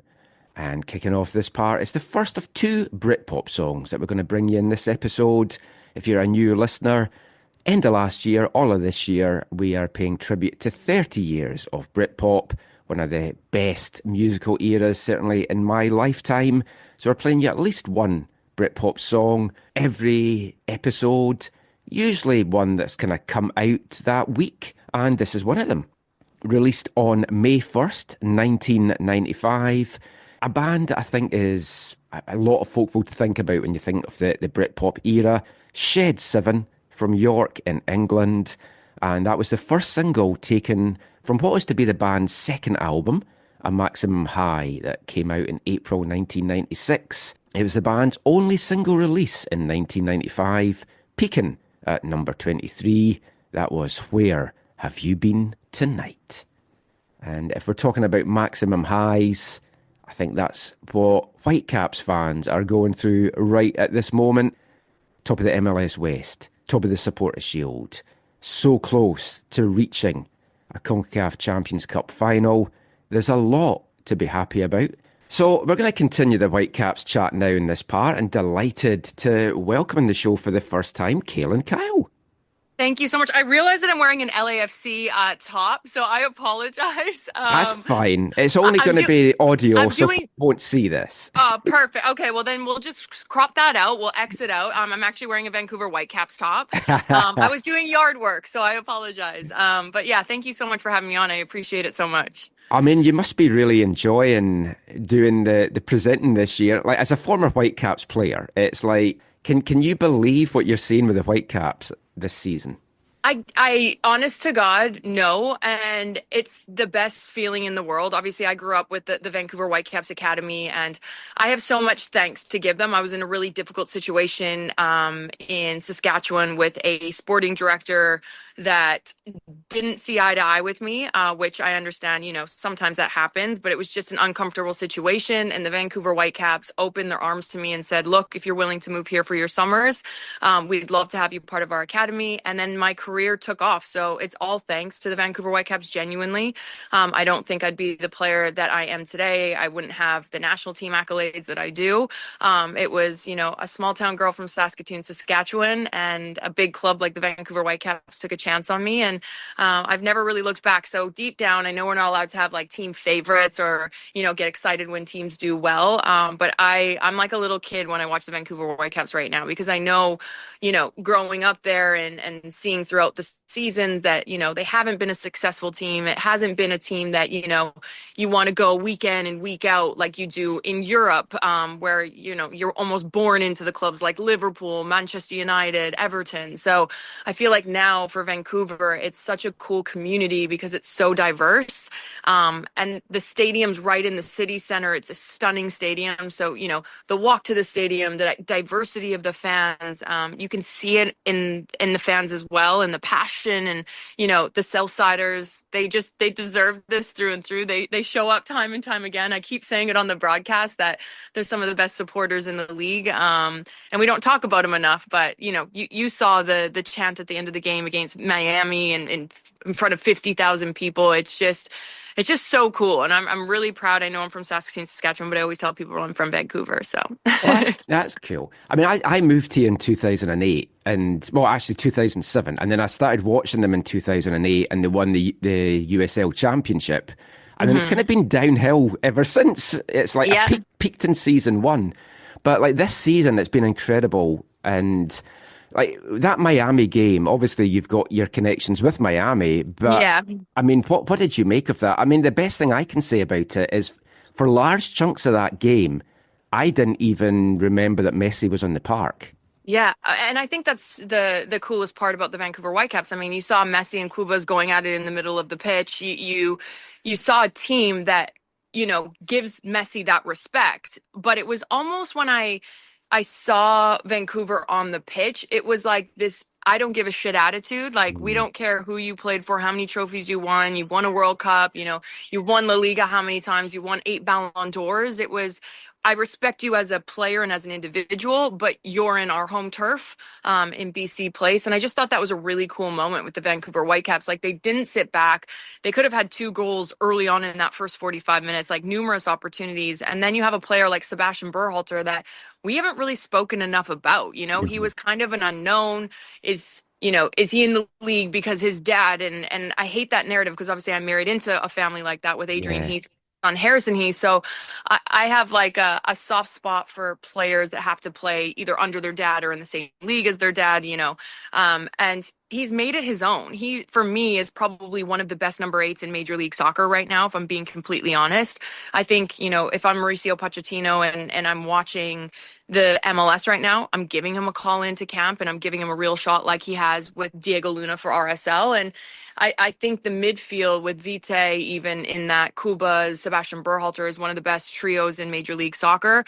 And then that's without even talking about a player like Brian White. Like, give Brian White a call up, because what we're seeing with Brian White with the Vancouver Whitecaps, we don't see that with the U.S. men's national team. A player that can manipulate defenders, that can get behind a back line, get behind a back four, but then also can be that linking player with the midfielders and drop off the front. Like, his IQ of football is up there for me with one of the best in Major League Soccer. And you guys are doing it without Ryan Gold. I always call him like Batman and Robin. It's so impressive that you've been able to handle, the CONCACAF Champions Cup, Major League Soccer, the schedule, because that's always the excuse teams use. We're going to focus on the CONCACAF Champions League. We're going to focus on the Leagues Cup. We're going to focus on league play. Vancouver said, we're going to focus on all of them. And you've seen that. You've seen rotation when they went down to Monterrey and Pumas. They still got the job done. It's insane to see, and it's such a cool moment. And I really, really wish I was at BC Place. I was trying to get Major League Soccer to send me. But unfortunately, it didn't work out with schedule and timing. I was in LA. But it's just, it's amazing to see. Yeah, it was an amazing night on Thursday. I had to miss the post game because I had a concert, so I missed half the concert, but it was worth it just to see that. But then, it's a team with depth this year as well, because I didn't expect them to go to Minnesota and do what they did on Sunday. But because I knew there was going to be lots of rotations. I'd gone to training on Friday, and I was like, that's an interesting lineup that they're going to put out. I'd have taken a draw in that, but to go there and put in that second half, I think it shows that this team is the real deal this year. It is. And I mean, you look at the players that, were in that match, and you look at Nelson, you look at Rios, you look at Sabbi in the lineup. And, these are all players that have done a good job either coming off the bench or in the starting 11. And that, for me, comes down to a really good man manager. You have a manager that's come in, and it's no disrespect to Vanni Sartini, because I think he was a character in his own self. And I feel like he's really shaped the Vancouver Whitecaps into who they are today. But you have someone that's come in with a plan where he goes, defensively, yes, we want to be one of the best defensive teams in Major League Soccer, and we want to have structure. But I also want to play a free-flowing brand of football, like you see Wilfred Nancy do at the Columbus Crew, and they never go off page. And I think that's one thing that is so remarkable with the Vancouver Whitecaps is they go up against these big teams, the Inter Miamis, the best teams in Major League Soccer, the Monterreys, the Pumas down in Mexico, and they don't change how they play. They don't change, and that's with changing the lineup, the starting 11 without some of their top talent. So that, for me, when I look at a team, that's a team that's bought in. That's a team that is having fun. That's a team that has a togetherness both on and off the pitch. Because if you don't have a togetherness off the pitch, it doesn't correlate with what you're producing on the field. And then that connection now with the fans. So I feel like in order to be a good team, because I've always said the Vancouver Whitecaps are a good team, they've just been inconsistent with wins and under Vanni Sartini, because they've looked really good. They really haven't brought in a lot of new pieces to the puzzle this season. And for me, they've had 2 of the most consistent front runners in the league season after season without, the big stars, like with Ryan Gauld and Brian White. I think we have to put them in the mix of big stars now in Major League Soccer. And I think they deserve that respect. And, we asked, one of them to come on 360. We always do this little episode at the end of 360. And he was like, you know what? I just want to keep my head down. I want to focus on the upcoming games. And I was like, hell yeah. I'm like, good for you. Like, that to me tells me everything I need to know about this club, that everyone, they don't care about the media. They don't care about signing, the autographs and the big checks. Like, they want to win games. They want to be recognized, and they want to make history with the Vancouver Whitecaps. And I'm like, hell yes. I love it. Yeah, I spoke to Brian White last week after he'd done the press conference, and I was like, are you enjoying all this attention? He's like, no, not really. Yeah, no, and he's not. And like, we had him on the pre-match show on Countdown, I think maybe 2 weeks ago, and he's just such a nice, down-to-earth kid, like genuine. And I call him a kid because I'm like, he's got like that baby face, but he's so well-spoken. He's such a leader off the pitch, and he's not that, that player that's going to take to social media and, do the quotes or, he's just cool. Like, I feel like the Vancouver Whitecaps have this cool factor about them as well, where now it's like teams that are watching, or like, I have a lot of friends that play overseas, and they're tuning in. They're like, the Vancouver Whitecaps, like, tell me about them. I'm like, I'd love to. Do you have 25 minutes? Like, it's awesome. I love what they're doing, not only in North America, but they're doing it globally, and it's sick. The game on I keep wanting to say Thursday because it was Thursday last week. The game on Wednesday. Against Miami. What are you expecting in that? Can they get the job done? Well, judging by Inter Miami on the weekend when they took on FC Dallas, they rested everyone. I mean, Suarez, Messi, Busquets, and Alba, none of them even dressed. So that tells me everything I need to know. Like, they're pissed. They are not happy with that first leg, losing 2-0 up in Canada. And we saw what they did to LAFC. LAFC went up 1 goal on aggregate at home, and then they went down to Miami, got the early goal. So Inter Miami had to score 3. But anytime you have Lionel Messi in your team, he can make havoc. He can turn the game on its back. And this will be a fight. Like, I think I'm calling it now. There's going to be goals. I think there's a red card in this match, if I'm being completely honest. And I mean that in the nicest way. Obviously, I never want to see anyone get injured, but I feel like tempers and the energy is going to be so high. And when you go to Miami, it's a crowd as well that's on their feet for 90 minutes. It's that South American flair down in South Florida that they cheer from minute 1 to minute 93 if they have to. I was lucky enough to work with them for 3 seasons, and this is what they want. Jorge Mas and David Beckham, they were very outspoken about it. They said, look, like, coming into a league, we want the best players in the world to come and play in Major League Soccer, but we want them to play for our team. But we need to win things. Like, even last year, they weren't happy with the Supporter Shield. They weren't happy with the regular season points record. So I don't know how to call this game, if I'm being completely honest. Like, I think for the storyline, obviously Vancouver would be incredible. But then it's also the storyline of Miami. Like, they have the biggest star in the world of Lionel Messi. Like, they should be able to get this job done. But judging by Vancouver going to Minnesota, winning 3-1, and just the fashion that they're doing things, like, I could see Vancouver taking this. Yeah, I think the Whitecaps will score, and then that makes it very interesting because Miami need 4. But they're very capable of doing that. Yeah, right? Like, even if Vancouver scored 2, Miami are very capable of scoring 5. So it's just like, it's crazy. It's awesome. It's so good for the league. Like, this is the one thing about Major League Soccer that I love so much. Is like, you go to the top teams around the world, and I've covered all of them, and I still love them. But, you got your top 5 teams that are always like vying for that top position. In Major League Soccer, we do preseason predictions. I have no idea. And like, I get hammered all the time. I'm like, guys, you know how hard it is to call Major League Soccer? Like, it's insane. I thought Minnesota would probably win against Vancouver on the weekend. And Vancouver went and smashed them 3-1. Like, you can't call it. And then FC Dallas beating Inter Miami down. Like, it's wild. So I have a feeling that Miami will make this a game. And I think it will come down to the very last second of the match, if I'm being completely honest. Yeah. I'm flying down tomorrow, so I'm so jealous. I know. I'm looking forward to it. I can't have you on without asking quickly about the NSL. Canada's finally got its own women's league. How excited are you about that? Finally, I've been texting with Dinah Matheson, and I'm like, when can I come out to a match? She was like, anytime. It's so difficult with Major League Soccer. It's awesome though. Like, we've been waiting for so long. We're like one of the last top 10 teams in the world to have a home domestic league. It's only going to grow. And when you have someone like Dinah Matheson leading the force, like, she's a force to be reckoned with, and it's only going to get bigger and better. And it's so good for the growth of the sport. It's so good for women's football. It's so good for the landscape of women's football in North America, and especially with the 2026 Men's World Cup coming up in North America, there's only going to be more eyes on this country, Canada, the US, Mexico, and probably have more people wanting to come over and play in these beautiful countries. So I'm a very proud Canadian. I have 2 American boys. So anytime there's anything Canadian, I always have a Canadian jersey on. They always root against me. I don't know why. I'm like, guys, come on. Yeah. But yeah, it's beautiful with what, Canada's doing on the women's side and domestically on the men's game as well. Well, thank you so much for joining me today, Kaylyn. I love watching you guys on Thank you. The whole atmosphere and camaraderie that you have and the banter. It's great to watch. It's like a dysfunctional, functional family. Yes. Is what I always say. It's a lot of fun. But thank you, and hopefully we'll talk again soon. And just go Whitecaps. Thank you. Go Whitecaps. Thanks, Kaylyn. Bye. Thank you so much.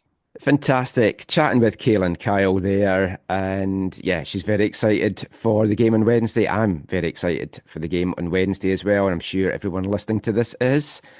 We've got one more Whitecaps interview to bring you, because on Friday I also got a chance at training to chat with a player that we haven't spoken to on the show yet. Midfielder Ralph Priso.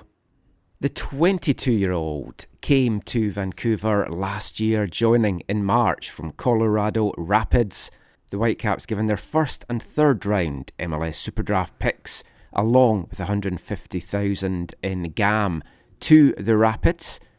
Made 22 appearances under Vanni Sartini last year, and this year has just seemed to get a new lease of life under Jesper Sorensen. So we chatted about all of that and what it was like to play in that big game on Thursday night.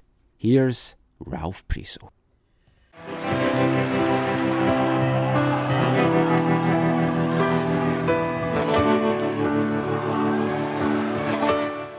Last night, did you get any sleep? How easy was it for you to fall asleep after that? I did. Probably got to sleep at like 3. Woke up at like 10. So actually a decent amount for a night like that. That's not bad. Yeah. Talking about that whole experience, what was it like for you? It's a team, you've got no fear.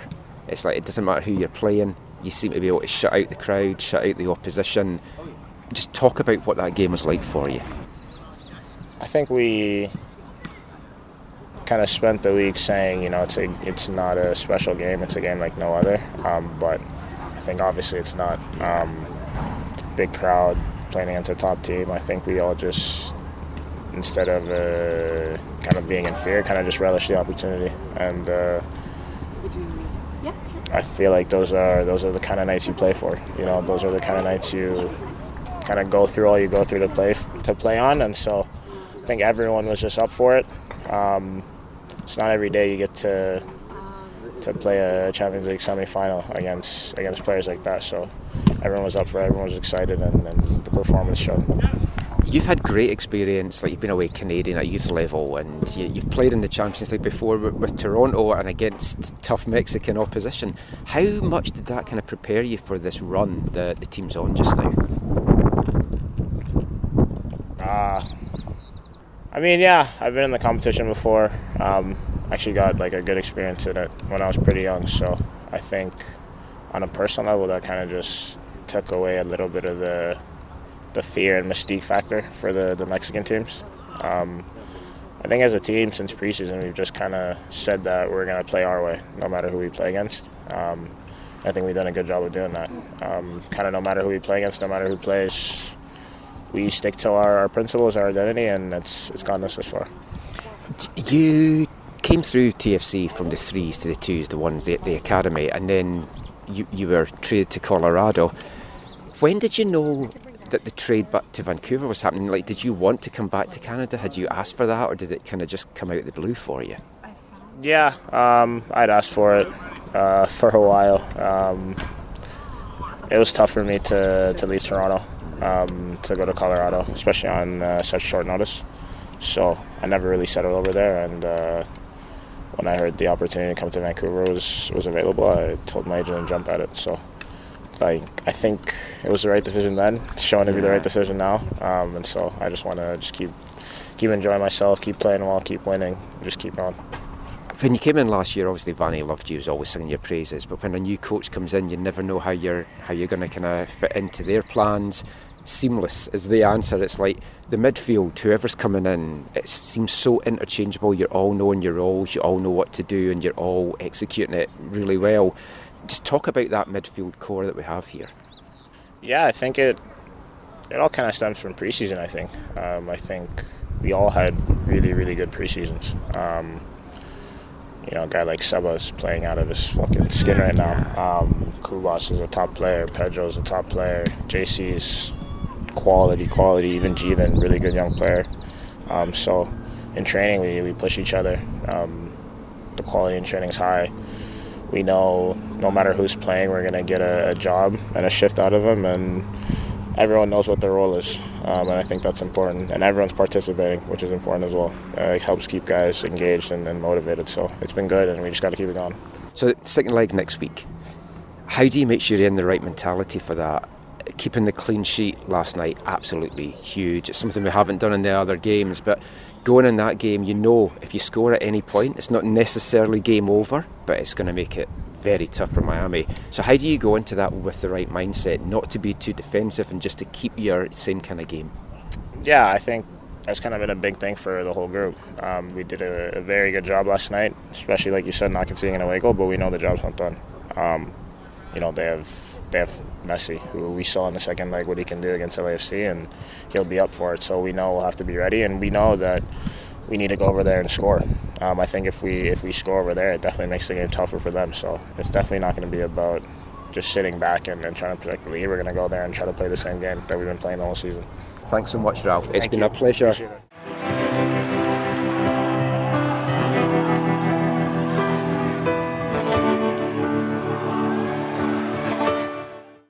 Ralph Priso there, and interesting. I'd never, I mean, maybe this was asked at the time, but I'd never heard it, but he wanted to come back to Canada. He didn't really want to leave Toronto, but he was part of a trade for Marc-Anthony Kaye. That didn't go down well from the Toronto point of view. And then you've got a player, because of MLS rules, got no say at all, in Colorado, not happy there. And when he knew Vancouver were interested, jumped at the opportunity, said make it happen. And now we're reaping the rewards with Ralph Priso this year. Yeah. He's been a player that when they brought him in, I thought, oh, maybe. And then obviously things did not go well. And it was like, okay, this seemed like a waste. But it's been great to see what Jesper Sorensen's been able to get out of him. So we'll have a more in-depth chat with Ralph later in the year, one of my kind of longer Zoom ones. Like to talk more about his time at Toronto and how the move played out and a few other things as well. But one thing we did have time to ask Ralph on Friday, does Ralph Priso fancy a chocolate digestive?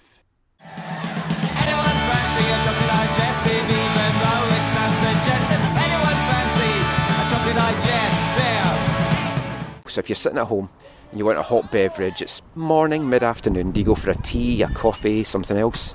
Probably just a green tea. Green tea, nothing in it.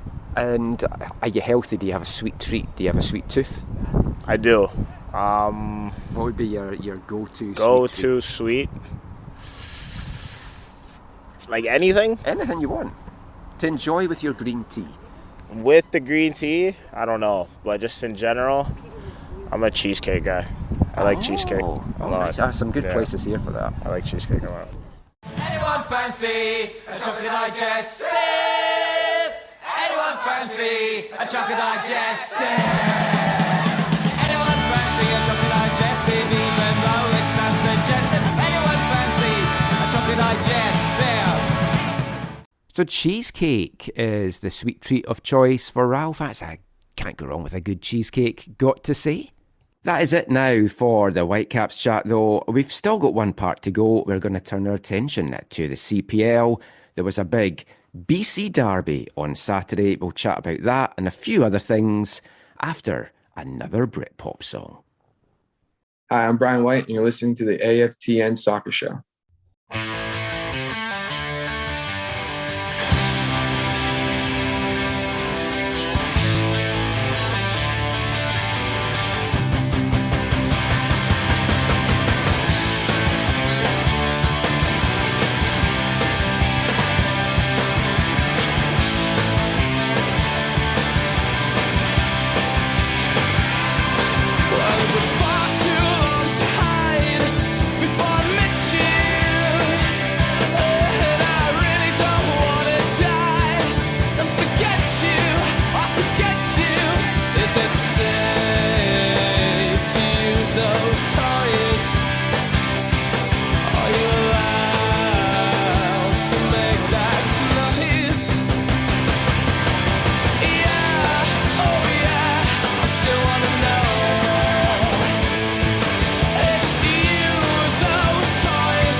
Welcome back to the AFTN Soccer Show on CITR Radio 101.9 FM.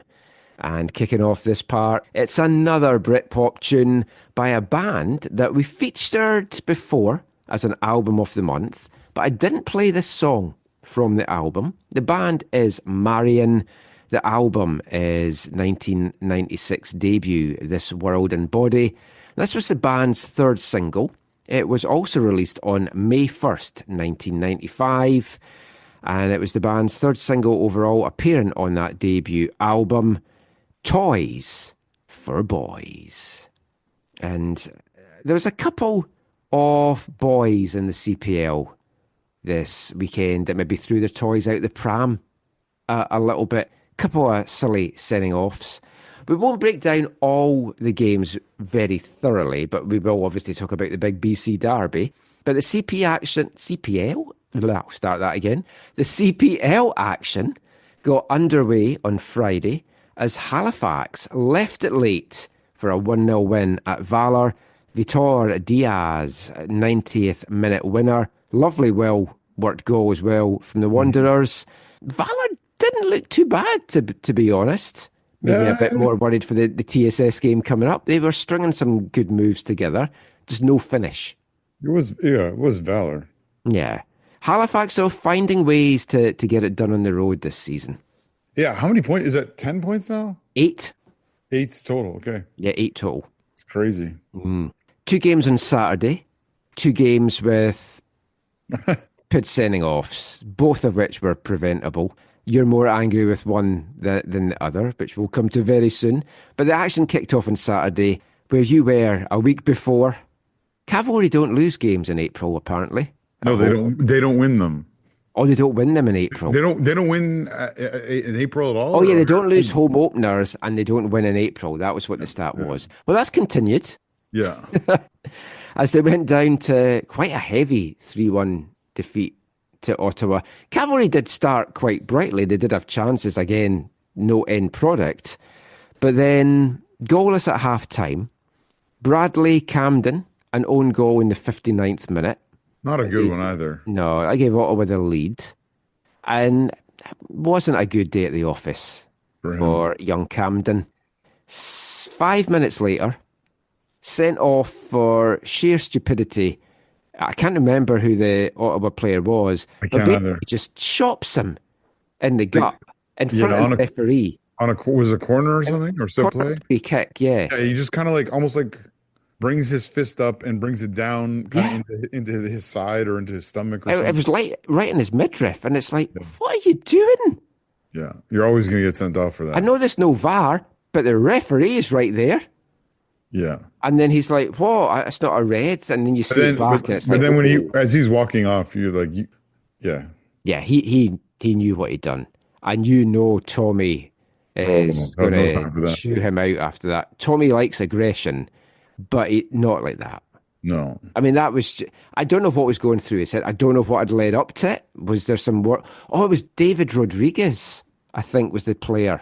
Oh, yeah. If it wasn't him, he was serenading Camden as he went off. It was one of those two things.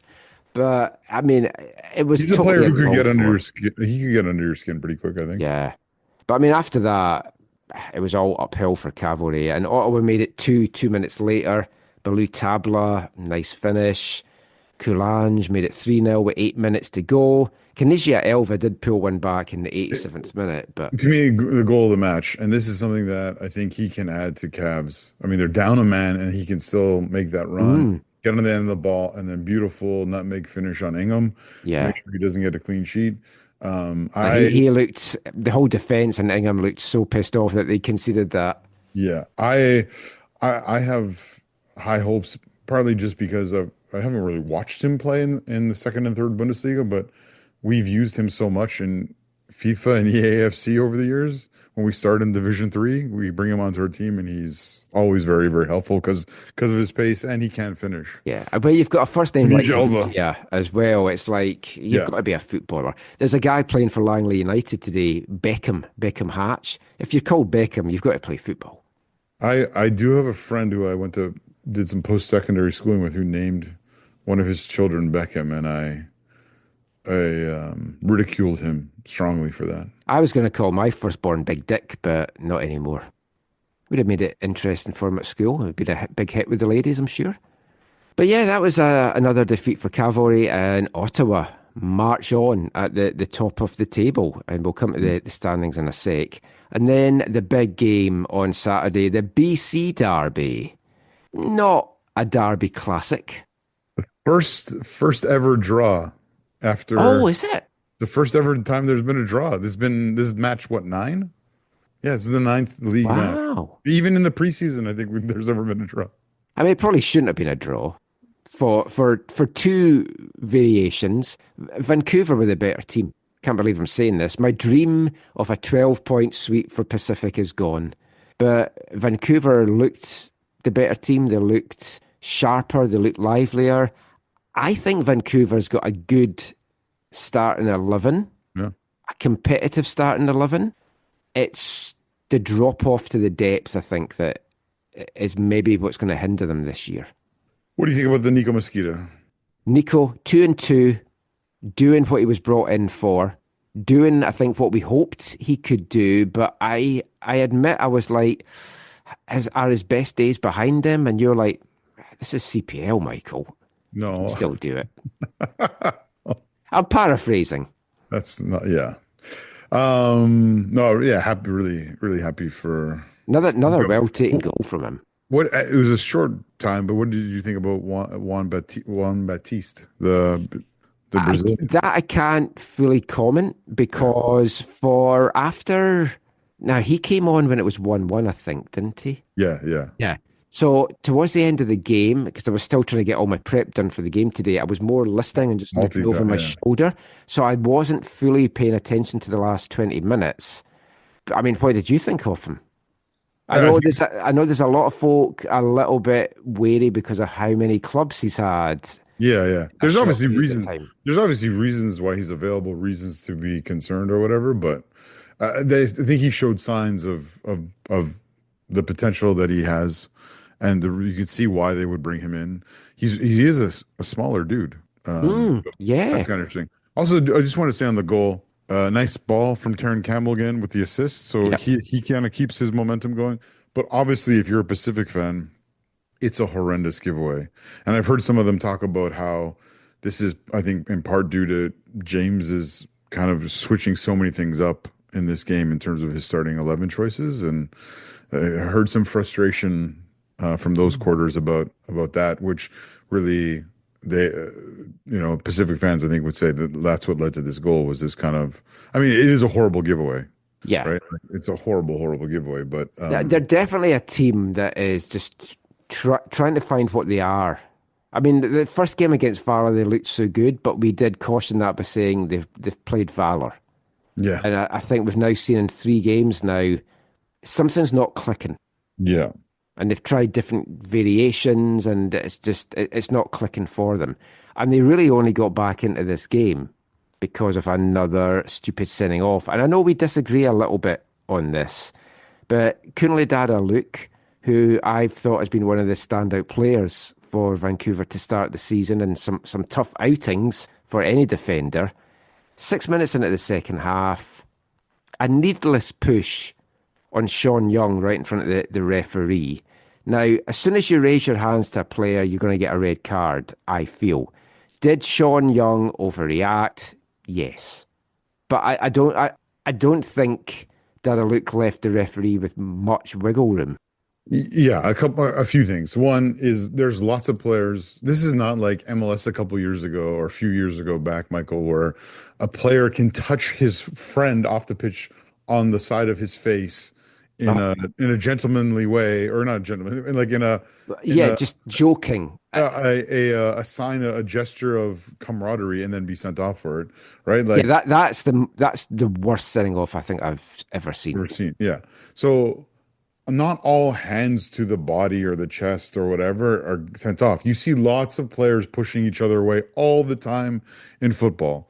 It's the fact that, or I believe it's tied into how Melvin, Vasco, feels like Melvin fouls him. I think some people would debate that based on Vasco's history. Vasco Fry's history. I think the commentators also kind of made. I don't know if it was for that incident or another one, but they made a little comment about his reputation. Yes, and I heard about that as well. So there's that, but then I think also Young, I think actually kicks Dadaluke. I think is what happens, and Dadaluke overreacts. I think Sean Young, I think he does do two things that are, one is more heinous than the other. One is I think he allows himself to go down with the contact, right, with being shoved. I know you would say he's pushed over, and I think that's debatable. Others might disagree. But the fact that he then brings his hands to his face is absolutely disgraceful, and he should be absolutely ashamed of himself. He should have a hard time looking in the mirror this week, like that. Because his face is so disfigured from the push. There's no contact to his face, Michael, right? And that's the kind of thing that brings the game into disrepute in Canada. No, I know, and that's what swings the referee. The referee's like, I think I know what I saw. But he's holding his face just now, so it must have been higher maybe than it looked. Yeah. So it's not smart by Dadaluke, and it's an overreaction, and it's simulation from Young. I understand why he's sent off. I also want to say, Michael, putting that incident totally to the side, this was also some pretty horrendous CBL officiating. There was multiple occasions for both teams. Totally. For both teams, where you're just like, what is this referee doing? Like, this is ridiculous. Like, it feels like it's actually, there's a regression and not a. Well, I thought there was going to be more sending offs than the one, because it just felt there was like some second yellows coming for players Totally. Yeah, it was ridiculous. I thought after that though, I thought that, I mean, obviously, Endom, gets the goal on the header. Yeah, it was a nice header. But other than that, I think Vancouver Seed kind of did well to make sure they didn't concede more. Yeah, I was going to say that. It's like, as soon as Endom tied it up at 1-1 with 20 to go, I said to Kaylyn, they're going to go on and win this now. Actually, you know what? Even before that, it's actually the play that Callum made a couple of massive saves in this game. Callum Irving made a couple of massive saves in the game. One was the reason why this was a corner. Bustos gets the ball, comes over to Bustos, and he smashes it with his right foot. I thought for sure that was going to be a goal. Oh yeah, I forgot about that. Yeah, that was Callum gets old friends. Yeah, Callum gets such a strong hand to that he's able to put it around the post, and then the goal comes on the corner. And then later in the game, your old buddy there gets played in for a volley at the back post. And your old friend, of course, Josh Hurd. Josh Hurd. I thought Dario. No, Josh Hurd, who you love so much. I do. We'll get him on the show soon. He strikes the ball well, but it's essentially good positioning from Irving because it's right at him, and he does well. He does well. I think Vancouver should have won the game, bar for the sending off, because they were the better team. And I think if it had been 11v11, they'd have seen the game out. Totally. But as soon as the sending off happened, Pacific should have won that game, because they looked like the only team that were going to go on and get the winning goal, and they just didn't. Yeah, that's fair as well. So, I mean, both teams will come away thinking we should have won that, but for very different reasons. And there's one game-defining moment that changed it all. Now, we mentioned Sean Melvin. He was back between the sticks for Pacific. Yeah. I thought he would be, because Max Bankers had a couple of shaky performances. I thought I also heard something happen in training, maybe where he took a knock or something. Oh, that I hadn't heard. I heard something. I did expect Melvin to come in for this, so I have to say. Yeah. I mean, the way Vancouver saw this one out, especially considering how some of the defending's been this year, last year, I think there's a lot to take from this if you're Afshin Goatby. I did wonder what was going through his head at another cheap sending off. Yeah. I made a joke today when I was doing the Langley United game, because there was a couple of VFC players loaned down to Langley because they're kind of working partnership, not an official affiliation, I don't think, but they are certainly working together. And we're talking about Joey Buchanan, and I said in the commentary, he's got that aggression, but he's done well. He's kind of tempered it, and he's got a lot more mature. And I talked about how I felt he deserves to maybe get some minutes under Afshin Goatby. I said he'll want him to rein back that aggression. And then I said, maybe not actually the way that some of his central defenders have played in the past. Was Joey playing centre back in this game? Yes. For the U19? In a back three.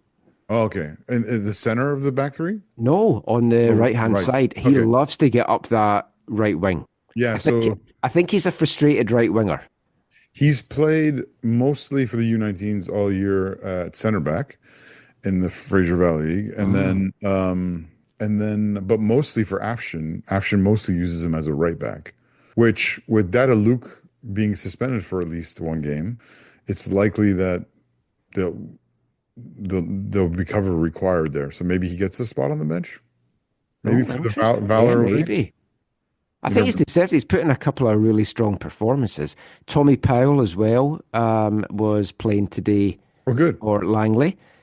He was good, got taken off towards the end. Jose Navarro, if you're a Vancouver FC fan, a rare Jose Navarro sighting.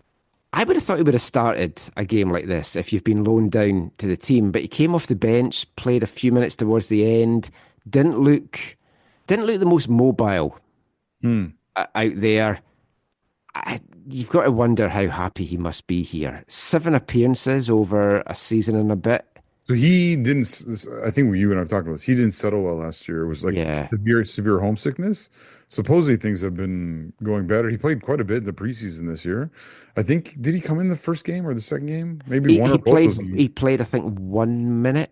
Or maybe that was, Don Joseph played 1 minute. Yeah. It was very few minutes. I had looked it up today. So he was dropped for this match. He did cut a very disappointed figure in the stands. Saw him there. I'd got the game day roster for Langley before the game, and when I saw he was on it, I was like, "Oh, that's interesting. I wonder if he's also in the first team squad." And when I saw he wasn't, I was like, "Oh, yeah, he needs to get minutes. He needs to be playing." And these are like League One. These are the exact kind of games that you should be trying to get him to. I spoke about this with Tommy Powell. Tommy Powell, to start the game, was electric. And it's like, you want to stand out in these games. Totally. So that Afshin's watching it and going, oh, yeah, he's definitely too good for this level. He's shown he's hungry and he's out to impress. And didn't quite see that from Dominic Joseph today. He had a few good flashes, but struggled to get into the game. And I definitely didn't see it from Navarro, unfortunately. That's interesting. Yeah. But, yep, that was the action on the pitch. It was a 1-1 draw. Now, if anyone watched the game, you'll have noticed that Zach and the Fraser Valley Fanatics were not opposite the camera. And I don't know how much you can go into about this, because I know it's fluid. There's a lot of moving parts. But you were at the middle of the pitch, I believe, from the tweet that you sent out, or the social media post, but not on the camera side. And at first I thought I heard you guys during the game, but then I realised it was the Pacific fans I was hearing. Yeah. So there's clearly some issues, some of which has been aired in various places like Reddit. I don't know if you can go into much right now. I don't use Reddit. I don't use Reddit, so I can't speak to anything that's happening. Yeah, I don't either, but someone directed me to it, said, "Oh, you've got to see this." Yeah. Okay. Let me just read what's on social media, and then we'll go from there. So this is what the Fanatics posted online yesterday. Today's derby is a difficult one for our group. The stewards of our club demanded that we vacate Section V, the place that they had asked us to use as our home during the off-season. It was a section that was working really well for us, and our players were really appreciating it. As we tried to come to a compromise with the stewards of our club, we agreed to relocate to Section D for this match. As a protest to the actions of our stewards, we decided that we would not be actively supporting this match. None of the things we usually do. We let our coaches and players know that this was not a protest against them. We hope that we'll have a resolution to this situation prior to our next home match, which I believe is May 17th. Yeah, so you've got a bit of time. There's some time. There's still time. There's still time. We'll see if the time. There's enough time to make things right. But yeah. For now, I mean, obviously, like, you know everything. I know bits. Some things it's best not to talk about publicly until everything. Like, you can go scorched earth, which I don't think helps anyone, or you can go the way that you're going, and we can discuss it fully once everything is resolved one way or the other, which I think is the better way to handle it. Yeah, and so I think for now, it's also because of the way the Fanatics are structured as well. I think it's better for me not to go into details about there's like an ongoing situation. Yeah, it's disappointing, and anyone that has read stuff on social media might know a bit more about it. And I know we're being cryptic, and I don't usually like being cryptic, but I'm also very aware that I don't like things getting done and dealt with in public, just in general. And when folk start to do their arguments back and forward in public, I never think it's a good look. So I think it's better to sit down over the next 2 to 3 weeks, get something sorted out, and we can maybe talk about what's been behind it or more. We spoke about the firings last week. I know that kind of factors into a lot of this as well. But it was very visible that you weren't there yesterday, and it made the crowd not look great. But again, it's because you don't see all the fans on the other side of the camera. Yeah, I mean, the connectivity to the firing of the 4 people from the club, it's hard to fully separate that from this. But these are 2 different things. I think different people see the connectivity between those 2 things differently. I think is a fair way to pick things at this moment. Because isn't this like the 4th or the 5th time you've been moved already? This is the 5th section that the Fanatics have been in at the stadium. So that's 4 relocations. Yeah, we'll see what happens going forward. And again, I won't say more. I won't put you in a difficult spot. I do want to say one thing on this, and if anyone from Vancouver FC is listening, this is just me genuinely as a neutral. Obviously, Zach's very good friend, dear friend, so I care a lot about him and his group and his feelings and everyone. I know a lot of folk in the Fanatics. Vancouver FC don't have a lot of fans. And that's not a pop at them. It's the reality. It's the reality of a lot of teams. Why would you want to piss off your most loyal fans that bring an atmosphere, that make people watch games and go, oh, that looks like fun. I'd like to get along to a game. It just, in my mind, the club should be doing everything to address this and not lead to a situation like this. Because it was very noticeable at the game that you weren't there. No flags, no banners, no singing. When I worked out the singing was actually the Pacific fans, because I hadn't seen the post about no active support. But I can't understand why a club would be pushing against the exact group that you're needing to grow.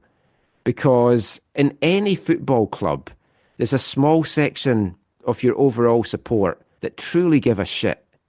And those are the fans that you need to cherish and not just piss them off. And that's all I'll say in it. Yeah, maybe we'll talk about this more down the road.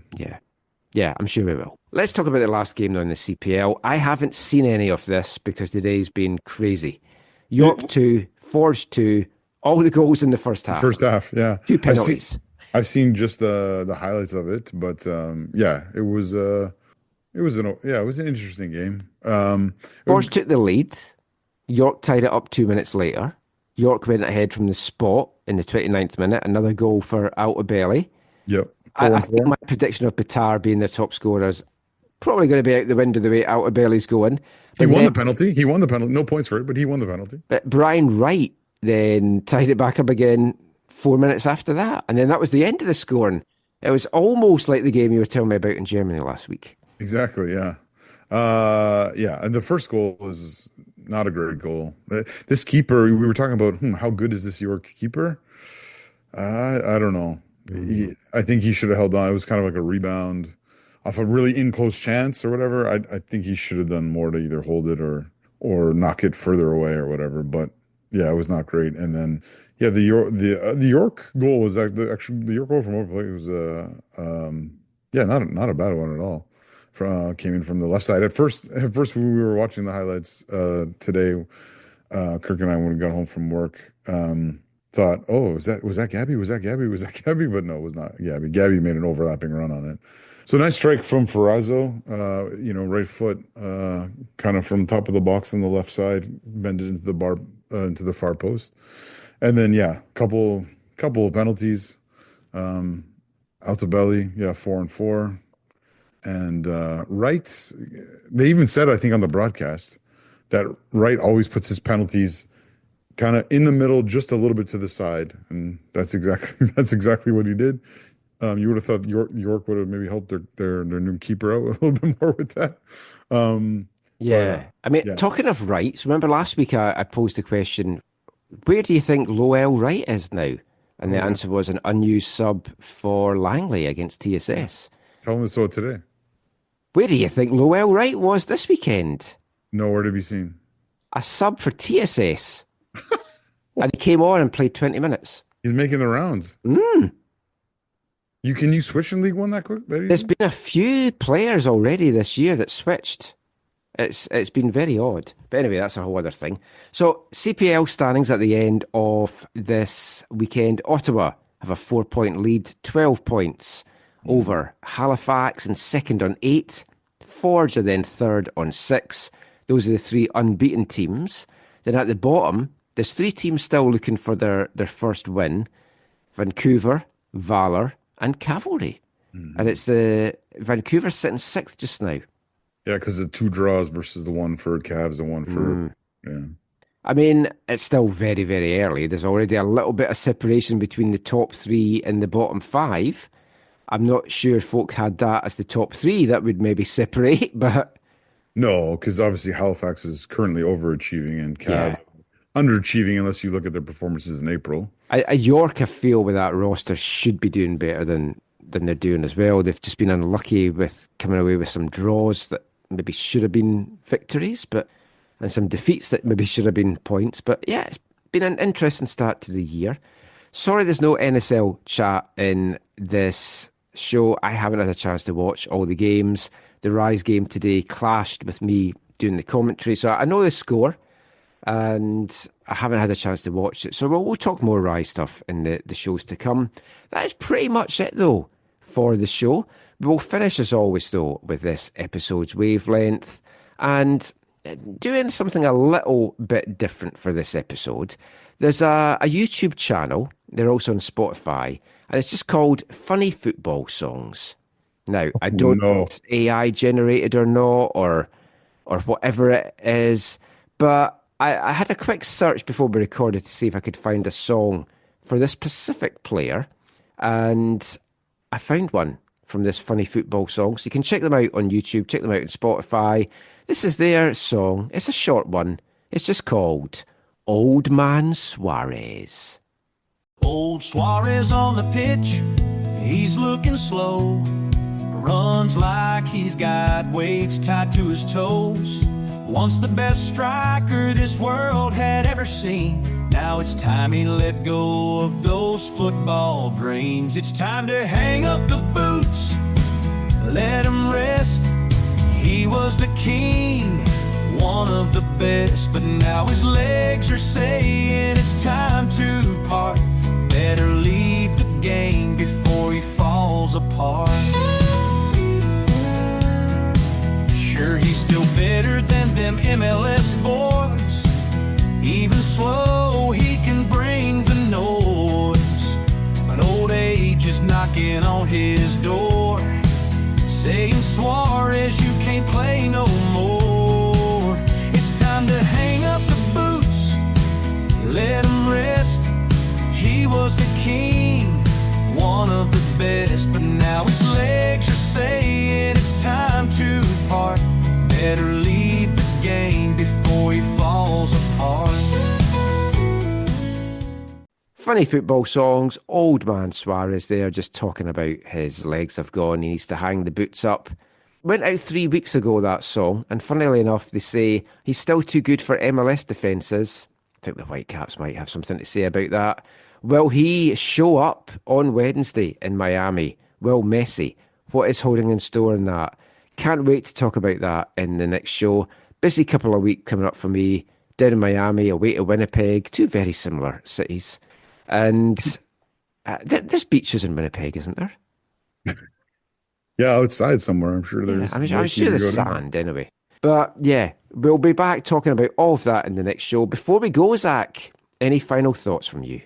Well, I messaged you about this, so I might as well. Yes, this made me laugh. Yes, and this has made the round, so I'm not the only one who thought this right away. But on the weekend was round 31 out of 34 in the Bundesliga. Bayern Munich has an 8-point lead. It was round 31. Bayern Munich has an 8-point lead at the top of the standings over Leverkusen. Both sides won, which means going into the last 3 match days, obviously with an 8-point lead, Bayern just needs to win, and they will win the title. They're away to Dead Bull, Michael, next week. So that could be a fun place to do things. I think, the fans would really enjoy doing it there. Oh, of course. But the funny thing about it, if Bayern Munich wins the Bundesliga next week on the pitch against Dead Bull, I pose you the question, who won't be on the pitch? And you, of course, rightly said Alphonso Davies, because, yes, he's still recovering. And that situation continues to develop. On the side note, have you heard about that? It's Bayern Munich. Oh, no. Bayern Munich is still waiting for an official report from the CSA. Kevin Blue has said, I would be happy to come and meet with you and talk with you. And they said, not until we get an official written report, so we actually have something to discuss. So it's, I think, getting a little more. That's what I've heard, anyways. That's what I've heard about that. But you're right. Alphonso Davies will not be on the pitch. But the more ironic thing is that trophyless Harry Kane picked up a 5th yellow card of the season in the match in the 3-0 win against Mainz this weekend for essentially delaying the game, because he fouled someone and then picked up the ball and wouldn't give the ball to the opponents right away. So he got a really stupid yellow card. And then apparently in the mix zone after, he jokingly said something like, "Oh, will I still get the trophy if I can't be on the pitch for this game?" Supposedly, I have not listened to audio or anything, but yeah. Anyways, obviously he will get it. He will be credited for winning the league, but he will not be able to be on the pitch for when it happens. And I don't think the trophy presentation would happen anyways, because there's one more home game. So if we clinch it this week, I think the actual celebration will be the following week. So he won't miss out on that either. Now, well done to Bayern, grudgingly to Harry Kane and stuff as well. But yeah, at least your team won a championship. Mine's have completely messed up, as I said at the start of the show. But we've got the playoffs to possibly not look forward to, because the two teams that we might be playing are hitting form, just as we've lost all form whatsoever. But that is football. Can't have all your teams doing well. Would I take East 5 not getting promoted if the Whitecaps won the Champions Cup and went to the Club World Cup? Yes, I would. I don't think any of my East 5 fans listen to this show, because if they did, I'd probably be getting messages from them. But yeah, it's like, if I can only have one of these things, I want it to be the Whitecaps, and we'll see if that plays out on Thursday or Wednesday. I keep thinking it's Thursday. A Continental Cup is quite different than whatever, 3rd Division. Yeah, Scottish League 2. Oh, we also have to give a shout out. We can't. I know you don't want to, but you can't talk about how great things are going for football in Vancouver without mentioning the son of Vancouver, Ryan Reynolds, and his back-to-back promotions with Wrexham, which all started with their preseason tour of BC Place. Yeah. Did Paul Mullins get injured at BC Place? Oh, I don't know. Did the turf monster strike again? I can't remember if he got injured. He got injured in preseason, I think. And then he has not played a significant role this year. But yeah, they actually did it. They're into the championship. Yeah. I know you're not happy about that. In second place, at least they didn't win the title. Oh, they didn't win the actual trophy? No. Birmingham City ran away with League One. But they should have with the money they spent. Yeah, I don't follow that closely, but yeah.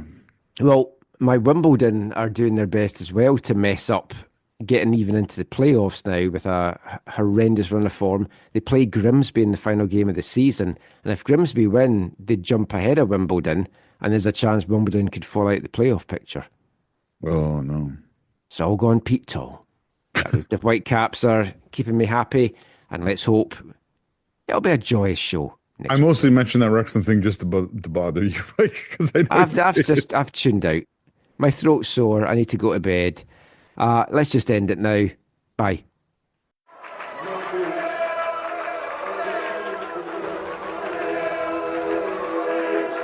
Going to your first match is an experience you never forget. The atmosphere of what's going on around the pitch looks beautiful, and you always look and go, wow, I'd love to play here one day. If you get the bug, it's going to stay with you for life.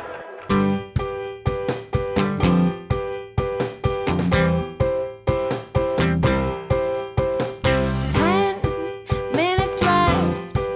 Yeah, but there's still some time. It's not the final score.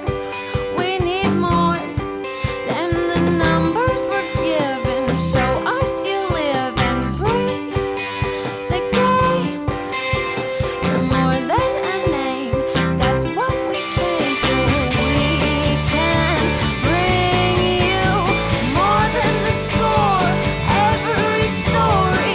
Let's take this thing off of the field into the real world, away from the numbers,